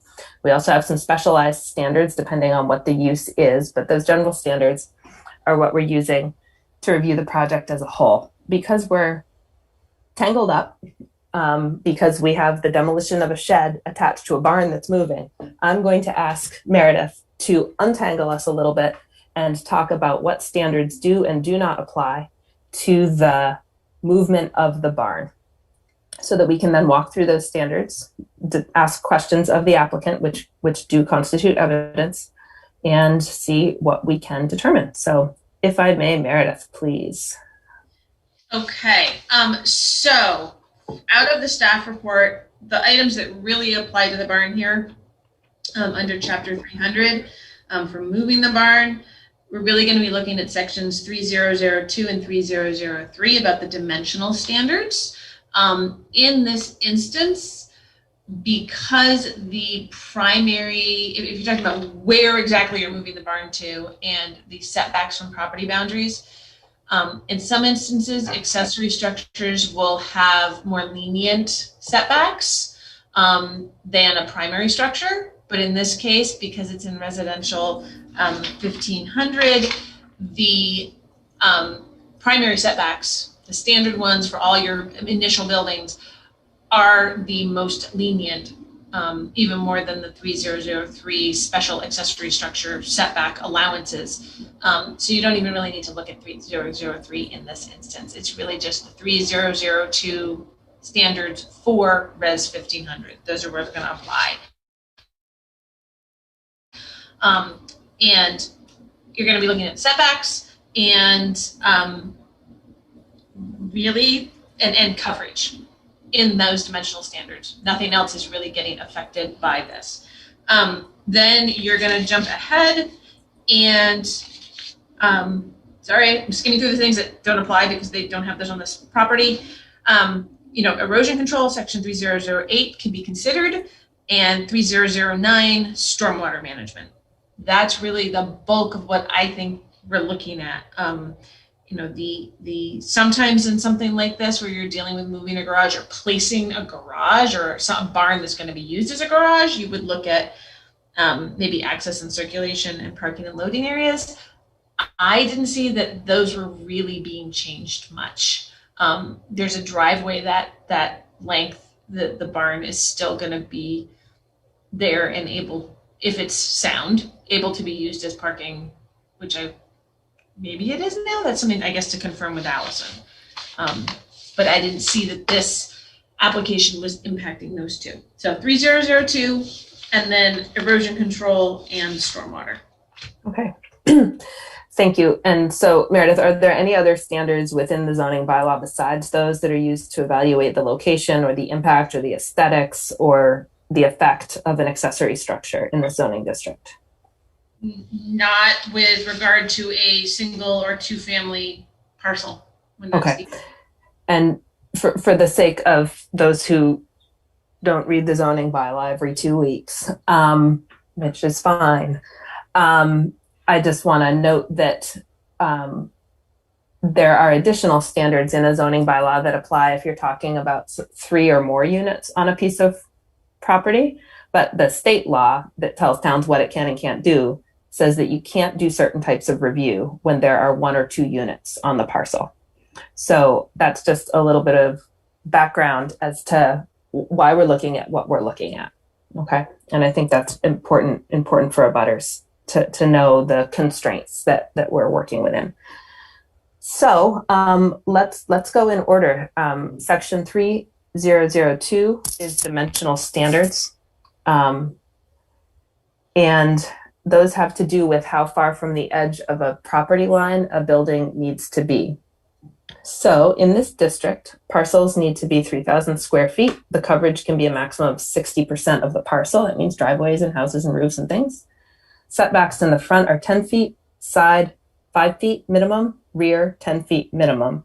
And from water, you need to be 25 feet minimum.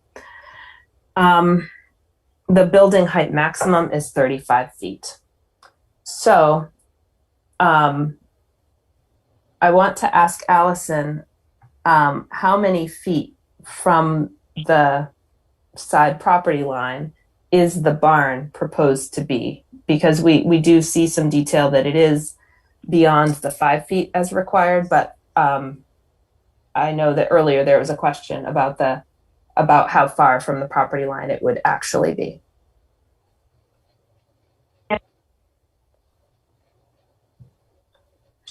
Would you give that another try, Allison? I think that the phone is blippy again. I have that number. Okay. All right. But we do see that you would testify that it is outside of the 5 foot setback, so it is outside the 5 foot setback. It's more than 5 feet. So it is more than 5 feet. Okay. Thank you.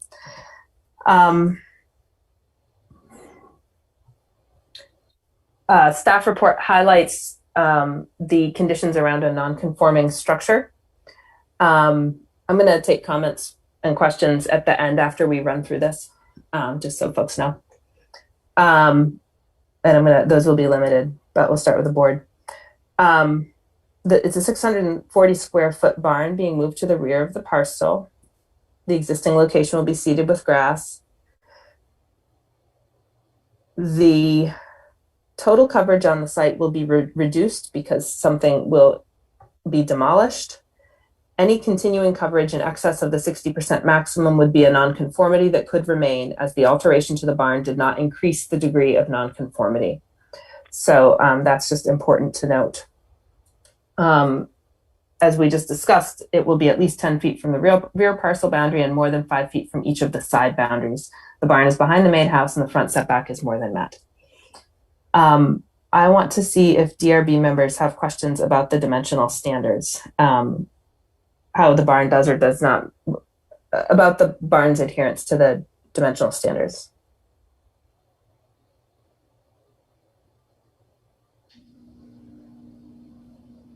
Okay. So the next thing we're going to look at, we already talked about demolition and we got as far as we're going to get with that tonight. I'm going to take questions at the end after we go through the general standards. So as Meredith noted, the sections pertaining to riparian areas, wetlands and vernal pools, steep slopes are not implicated because those things aren't present on the site. So that brings us to 2 other sections for the board to evaluate. Section 3008 is erosion control and section 3009 is stormwater management.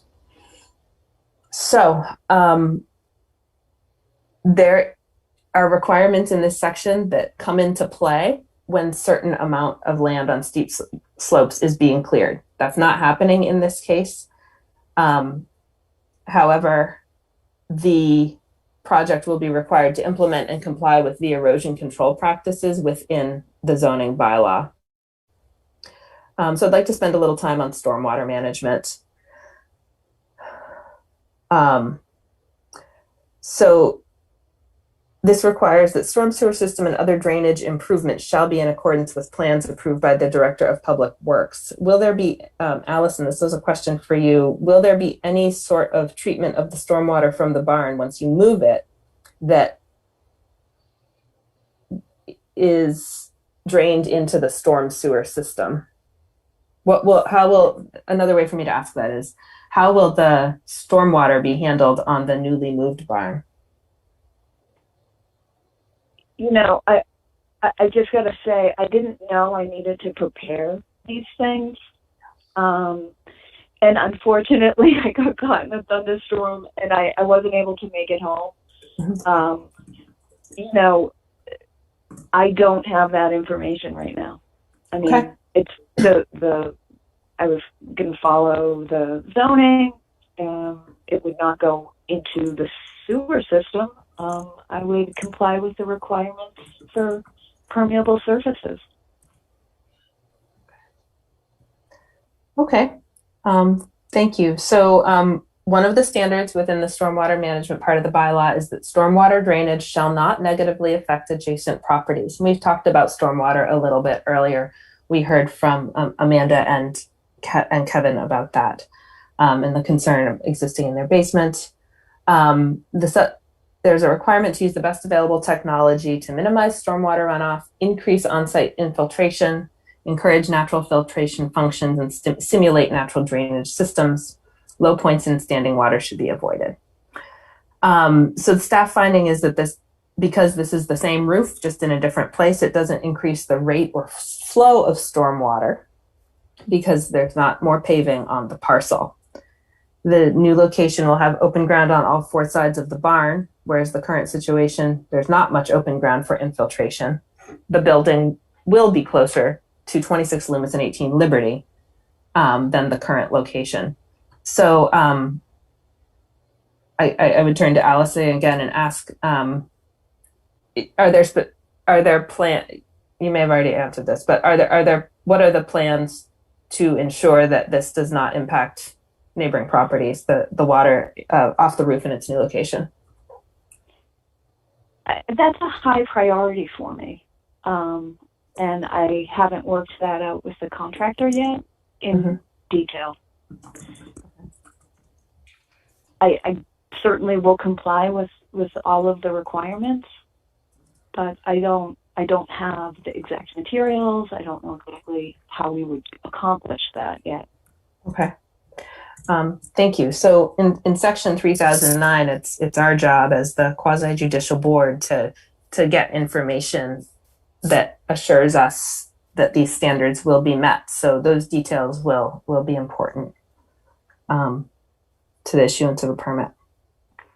For the applicant. Yeah, so I'll turn to the DRB members now for questions.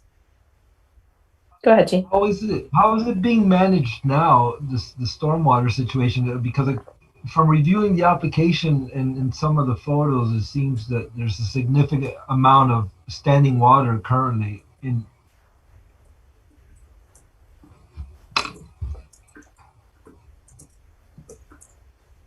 Go ahead, Allison, if you want to answer that.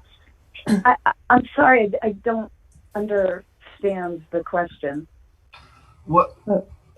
So right now, there seems from the application, the photos show a significant amount of water that's standing right adjacent to the shed barn. So there's a stormwater management process here that you need to present the specifics and the details a little better on the application. Thank you for letting me know. I just, I didn't know I needed to put that together. Okay.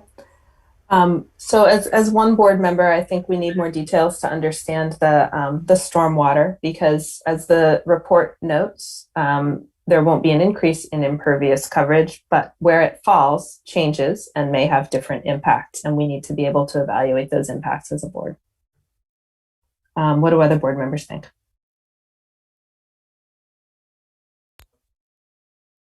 Meredith, this is Michael again. I'm going to make the same comment. I feel like we're asking this applicant for a level of detail and information that we haven't asked other applicants, and that we can simply make a condition of this permit that they work with their contractor to abide by all standard practices for stormwater and rain off a roof.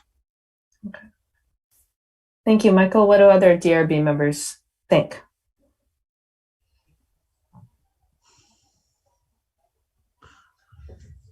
I think we should have a general sense as to what the stormwater management is going to be. I mean, that would probably be one of the most contentious issues with regards to the neighboring properties. And I do believe we have an opportunity. I mean, it's not that hard really to provide some detail as to what the expectation is for stormwater. So I'm not into a full-blown engineering analysis, but certainly some submission of information that gives the general plan, I think would be helpful. Yeah, I agree with Kevin, and I think that it's really important when citizens come with concerns to this board, specific questions, that information gets submitted and is widely available to the public, and an opportunity to comment and ask for questions. And I think that that's really important. It's good to see the interest that makes these applications better. Is what the process is for. And so I think that the neighbors, and the rest of the public are owed that information. Thank you, Rob. And I would add on to that it's our job as a board of neighbors and a board of Montpelier residents to take into consideration the site-specific issues and concerns at each application, which may mean that we request different information from different applicants depending on the likely impacts or possible impacts. Okay.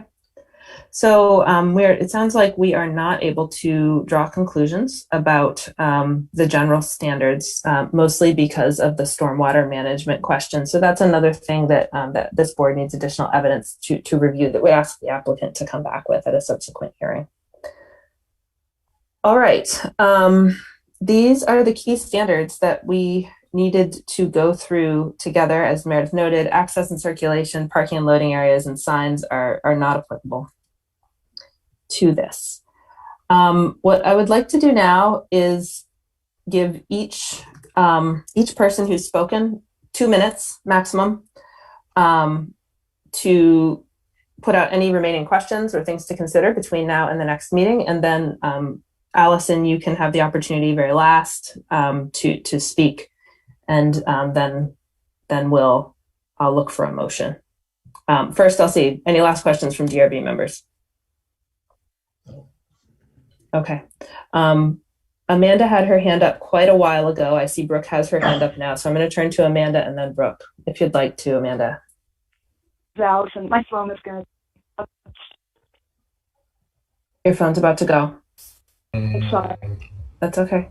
Hi. It's part of getting stranded at battery power. Okay, so less than 2 minutes if you can, but go ahead, Amanda. Hi.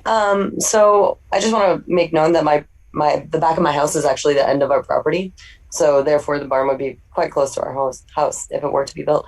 But also I don't have a backyard and I have a very small front yard, and it definitely doesn't have space for a shed. So it definitely would be a benefit to the community, and we would totally help her restore that shed if she would be willing to rent out bike space to us. And that would be a total benefit to us, that we would love to have that space utilized for something for us, because right now, as you see, our bikes are in our living room. All right. So that's all I have to say. It's just our property basically abuts them, and we have no yard. And as there Okay. Thank you. Yeah. Sorry, go ahead, Kevin. Oh, I missed you. Okay, so next I'll go Brooke for 2 minutes, and then Steamers, do you have your hand up? And then we'll go to Allison, who will hopefully have some juice on her phone. So please go ahead, Brooke, if you like. Yeah, I just want to make a couple of requests. In terms of the setbacks, what are they? At least 5 feet or 10 feet is not a location. And that is essential that we know what the setbacks are in order for me to be able to hire an expert engineer regarding the stormwater management issue. So I need a location. I can't just say, well, it's going to be at least 5 feet or at least 10 feet. And you should insist on that. That's what a site plan's all about. It has to have distances. Can't just be floating somewhere on the property within 5 and 10 feet. In terms of the stormwater management, you have a provision that says that improvements shall be in accordance with plans approved by the Director of Public Works. Get the Public Works Director to approve a plan. Don't make it less than that and for lay people on a board to look at and to give an okay to. Get the city engineer to actually look at it and do his job according to the way that you have your ordinance written. And lastly, in terms of conditions that are arbitrary and capricious, go work it out. We need to have conditions to a permit, if there is one issued, that are very clear, that is noticed to the public, not you guys go figure it out according to whatever standards you might want to use that day. So we're looking for more clarity here. We're looking for factual information so that our side can look at expert opinions about whether stormwater drainage will work according to their experts' plans, but I think it is incumbent upon the city to require this. That's the whole issue that is trying to be remedied. Somebody next door apparently built an overhang that drips onto the subject property, and now you're going to let the subject property try to remedy that by creating a different problem for other neighbors. And I think it's absolutely essential that the stormwater issue is adequately provided in terms of expert opinion evidence, and then have the city engineer give the okay. Thank you for all your time, and I appreciate your listening. And thank you for your time as well, Brooke. And Meredith, I understand the criterion about the Public Works approval to be when it relates to draining into the storm system. I don't know that it calls for that otherwise, but I wonder if you could talk with Public Works about the applicability of this provision. I don't want to take much more of Allison's battery. Yeah, no, and that's one of the things that after this hearing, this part of the hearing, you know, I will help Allison navigate how to respond to the questions and requests that have happened tonight, and how to get review internally here once she gets more information. I'm sorry, I know Steamer wants to say something, but just in case, I thought it might be worth checking in with Allison before she loses power to make sure that she's even available at the next hearing on July 6th, or there is a continuance, if it should instead be to the 19th. Okay, thank you. That's a good question, Meredith. And Allison, you can go ahead. We'll want to make sure to get those ducks in a row before your battery dies. So if this hearing's continued, Allison, is July 6th, are you available on July 6th? I am. You are? Okay, thank you. So go ahead, Steamer, a couple minutes, and then Allison, and then we'll entertain a motion. I just want to remind the board that we have here an applicant who is trying to preserve an historic structure, the barn itself. And we're getting all tangled up in whether the shed is workable, or it doesn't make sense. I'm afraid we're going to lose the whole thing if this permit is not allowed. That's what I have to say.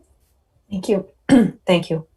And Allison, if you'd like to go ahead and comment, and as clear as you can be given the garble. So please go ahead if you'd like to say anything else. Me? Hear me? Can you hear me? It's quite broken up.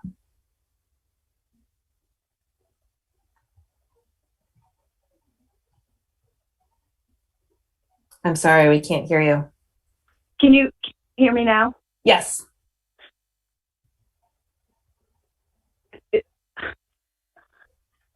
Just really confused by this process. I is to get approval to demolish addition to a historic structure is our ground, and it just feels like it's wandered in so much territory that I didn't feel like people understood.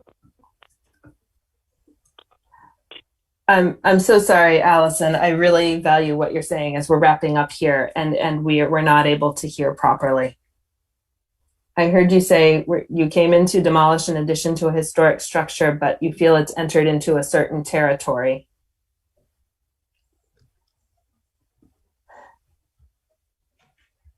Well, it's a good time for that motion. Yeah, I would agree. Yeah,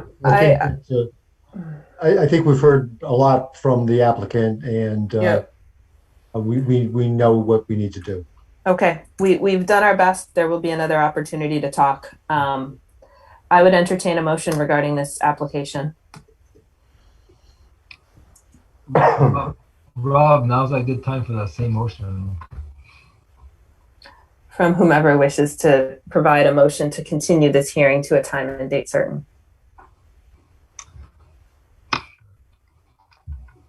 I'll make a motion to continue this application to the next regularly scheduled DRB meeting, which is on July 6th, 2021. So the applicant has more time to provide information on their rationale for approval of demolition of a contributing historic structure, and also for more detailed site plan information regarding stormwater and the exact layout of the proposed new barn, and any other information that staff or the applicant deem necessary to make this more complete. We have a motion. Is there a second? Second motion. There's a second from Jean. May I offer a friendly amendment, Rob, in that when you said site plan, we are not requiring site plan because it's not possible for a two-family dwelling, but we mean a sketch of how the site will be used and where the location of the barn will be in order to understand stormwater and impacts as discussed. I can replace the word sketch wherever site plan was said. That is an excellent word. I love the word sketch. Call everything sketch. Very good. Very sketchy. All right. We have a motion and a second. Is there any discussion? Amend historic barn versus new barn. All right. We'll take the vote. Rob? Yes. Kevin? Yes. Jean? Yes. Michael? No. Joe? Yes. And I vote yes as well. We will pick this up again with additional evidence provided to the board and the public prior to the July 6th meeting. We will talk about this at our July 6th meeting. I really appreciate all of your participation. Thank you. Folks are welcome to stay on if they like. We're going to move on to the next item in our agenda, which is other business, and it's discussing a return to in-person meetings. Kate. All right. Yes. Kate, this is Brooke. Sorry to interrupt again. But Courtney is not available on July 6th, and we were wondering if there was any way that the applicant would be willing to kick it to, I think you said the 19th, when she would be back in town. The motion has passed. We're about to discuss how we're going to do meetings, and my intention is that we will maintain a remote option even as we return to in-person meetings, and I'm hopeful that that can be adequate. Thank you anyway. Okay. Thank you. Meredith, did you want to say something? You guys dealt with it. Okay. So Meredith sent us an email, or Cameron Niedermeyer, assistant city manager, sent us an email saying that the state of emergency has ended, which means that the provisions that allowed us to meet remotely, those circumstances are no longer. And so it's our job to return to in-person meetings. We have the prerogative to allow, there needs to be some way for the public to appear in person should they choose. And Meredith has said that she is going to be appearing in city council chambers so that that is possible for anyone who wants to be there in person. This board needs to discuss and decide how it is going to convene. I want to say that I think staff and the board have done an incredible job. Thank you, Amanda. An incredible job with the development review by Zoom. It has not been easy. We've tried to take complex matters in a way that are fair to everybody. And I appreciate it. The professionalism, the focus, the attendance. I also think it's been a really important way to allow people to listen in and participate. I think it's a easier way to participate for some, particularly those who have obligations at home in the evening with caregiving. So it's sometimes hard to manage the back and forth. I think we can all be candid about that, and I invite participants to be as well. But I think having a remote option of some sort is an important way to help people access the process. I think it's a silver lining that we can take from this COVID period. So I'd like to have a discussion, but what I'm going to start with as a straw dog is to propose that we return to in-person meetings for board members, but retain a remote option for participants. There are some computer things that would need to be worked out. I would propose starting this as a pilot and reevaluating it after 2 months, maybe after 6 months with a 3-month check-in, whatever we decide. I want to understand how any option affects our participation as well as staff prep requirements and others. So I'm throwing that out there as a starting point for conversation, and I'd love to hear from board members what your thoughts are. Kate, I think you nailed it. I mean, the pandemic has been an incredible challenge. I mean, I'm thinking about the first couple of meetings we had and how we were kind of tripping over our shoelaces, just trying to get oriented. And I, for one, am overjoyed to start meeting again in person. But, you know, we've all been Zoomed at this point, and we might as well make the best use of that we can. And I really do think that there's a role for it as far as the public's participation. So it's important to have the public meetings available for those who don't have this access or the capability. I mean, that's just essential, and I'm glad Meredith is just going to be present. But I personally have found the Zoom structure is convenient to me. I mean, I work out of my house, and you know, I could be mowing the lawn, and then pop in at 6:30 and get ready, and I'm there. Versus taking a shower, leaving my house, driving, going downtown, parking, you know, going through that whole. So personally, it's been pretty convenient in that aspect.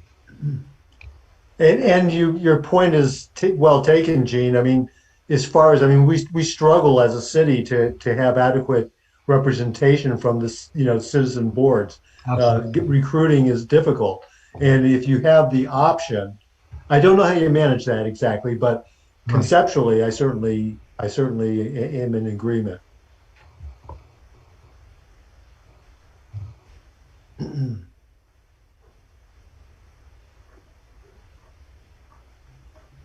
Any other thoughts?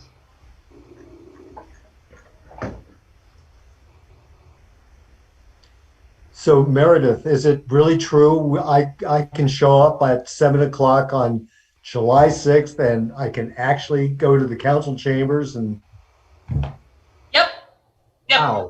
So as of the July 6th meetings, City Hall will be open during the meeting hours. So that's DRC and DRB for people to come into council chambers.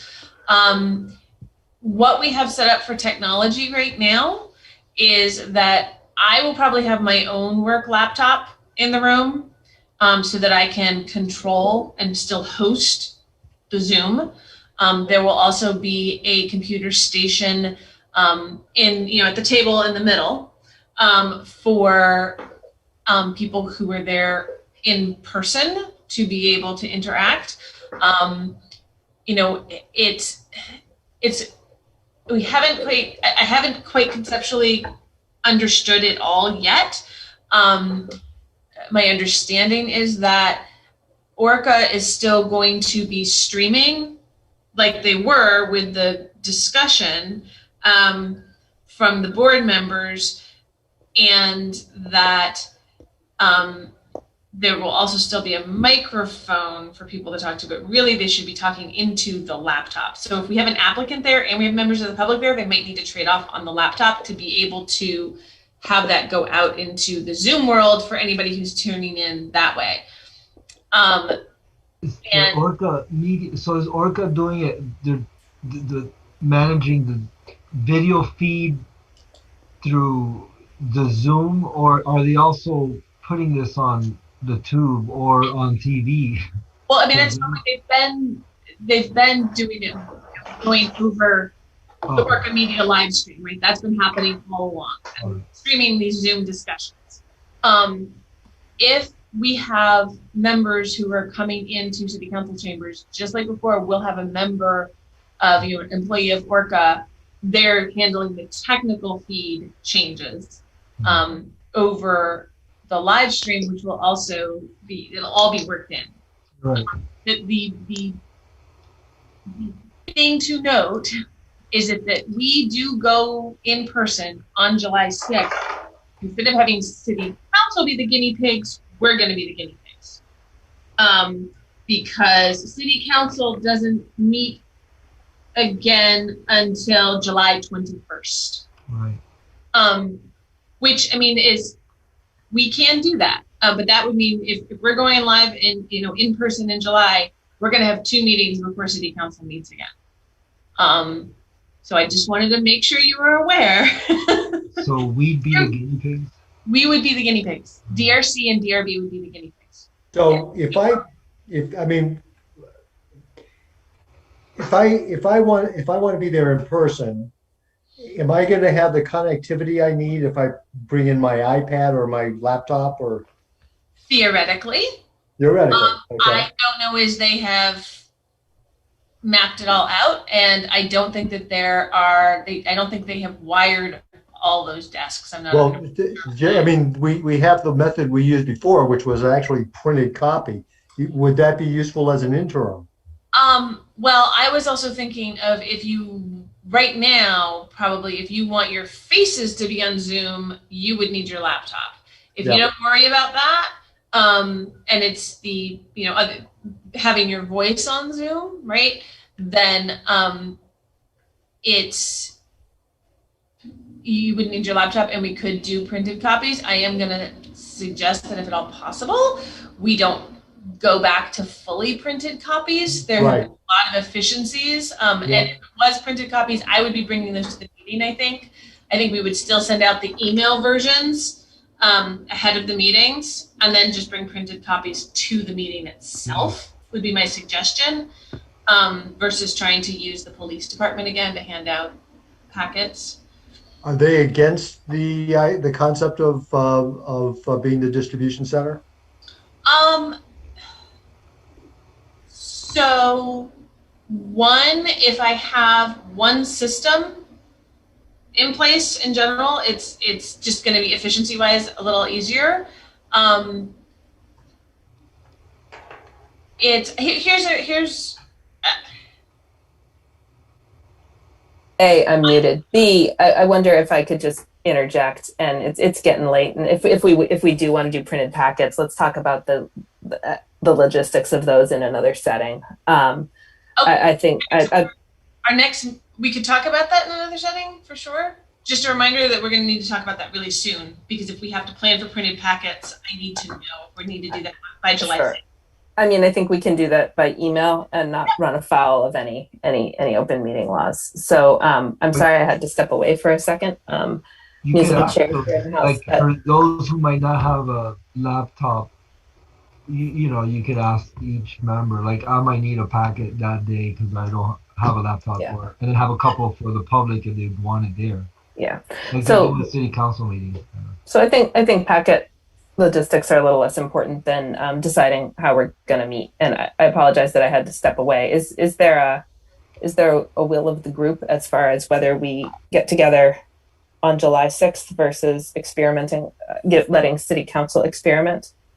Put straw poll. Who wants to convene in person as a DRB in city council chambers on July 6th? 1, 2. Who does? Oh, three. Three. Michael? 4. I want to meet in person. You want to be in person, Michael? Okay. Is there anyone who doesn't want to be in person? Okay. I think that tells us we're going to experiment with it. Can we also do a remote option? That's the plan. Okay. Is to have an option for people to remote in via Zoom. Okay. And thank you. I know that's extra work for you and others. Do folks have access to a tablet or a laptop so that they can be seen on Zoom if they choose from council chambers? Raise your hand if you do. Okay. So what we can do is, Meredith, this is an additional step, but I again, like, as we figure this out for the whole city, I wonder if you could ask around and see if there are some laptops that are extra within the city. I know the city doesn't collect extra technology and uses its budget well, but are there some not currently being used laptops, even if they're older, that would allow make it so that people participating in city government don't have to buy their own computers? Even if it's just one. Yep, I'll see what I can find out.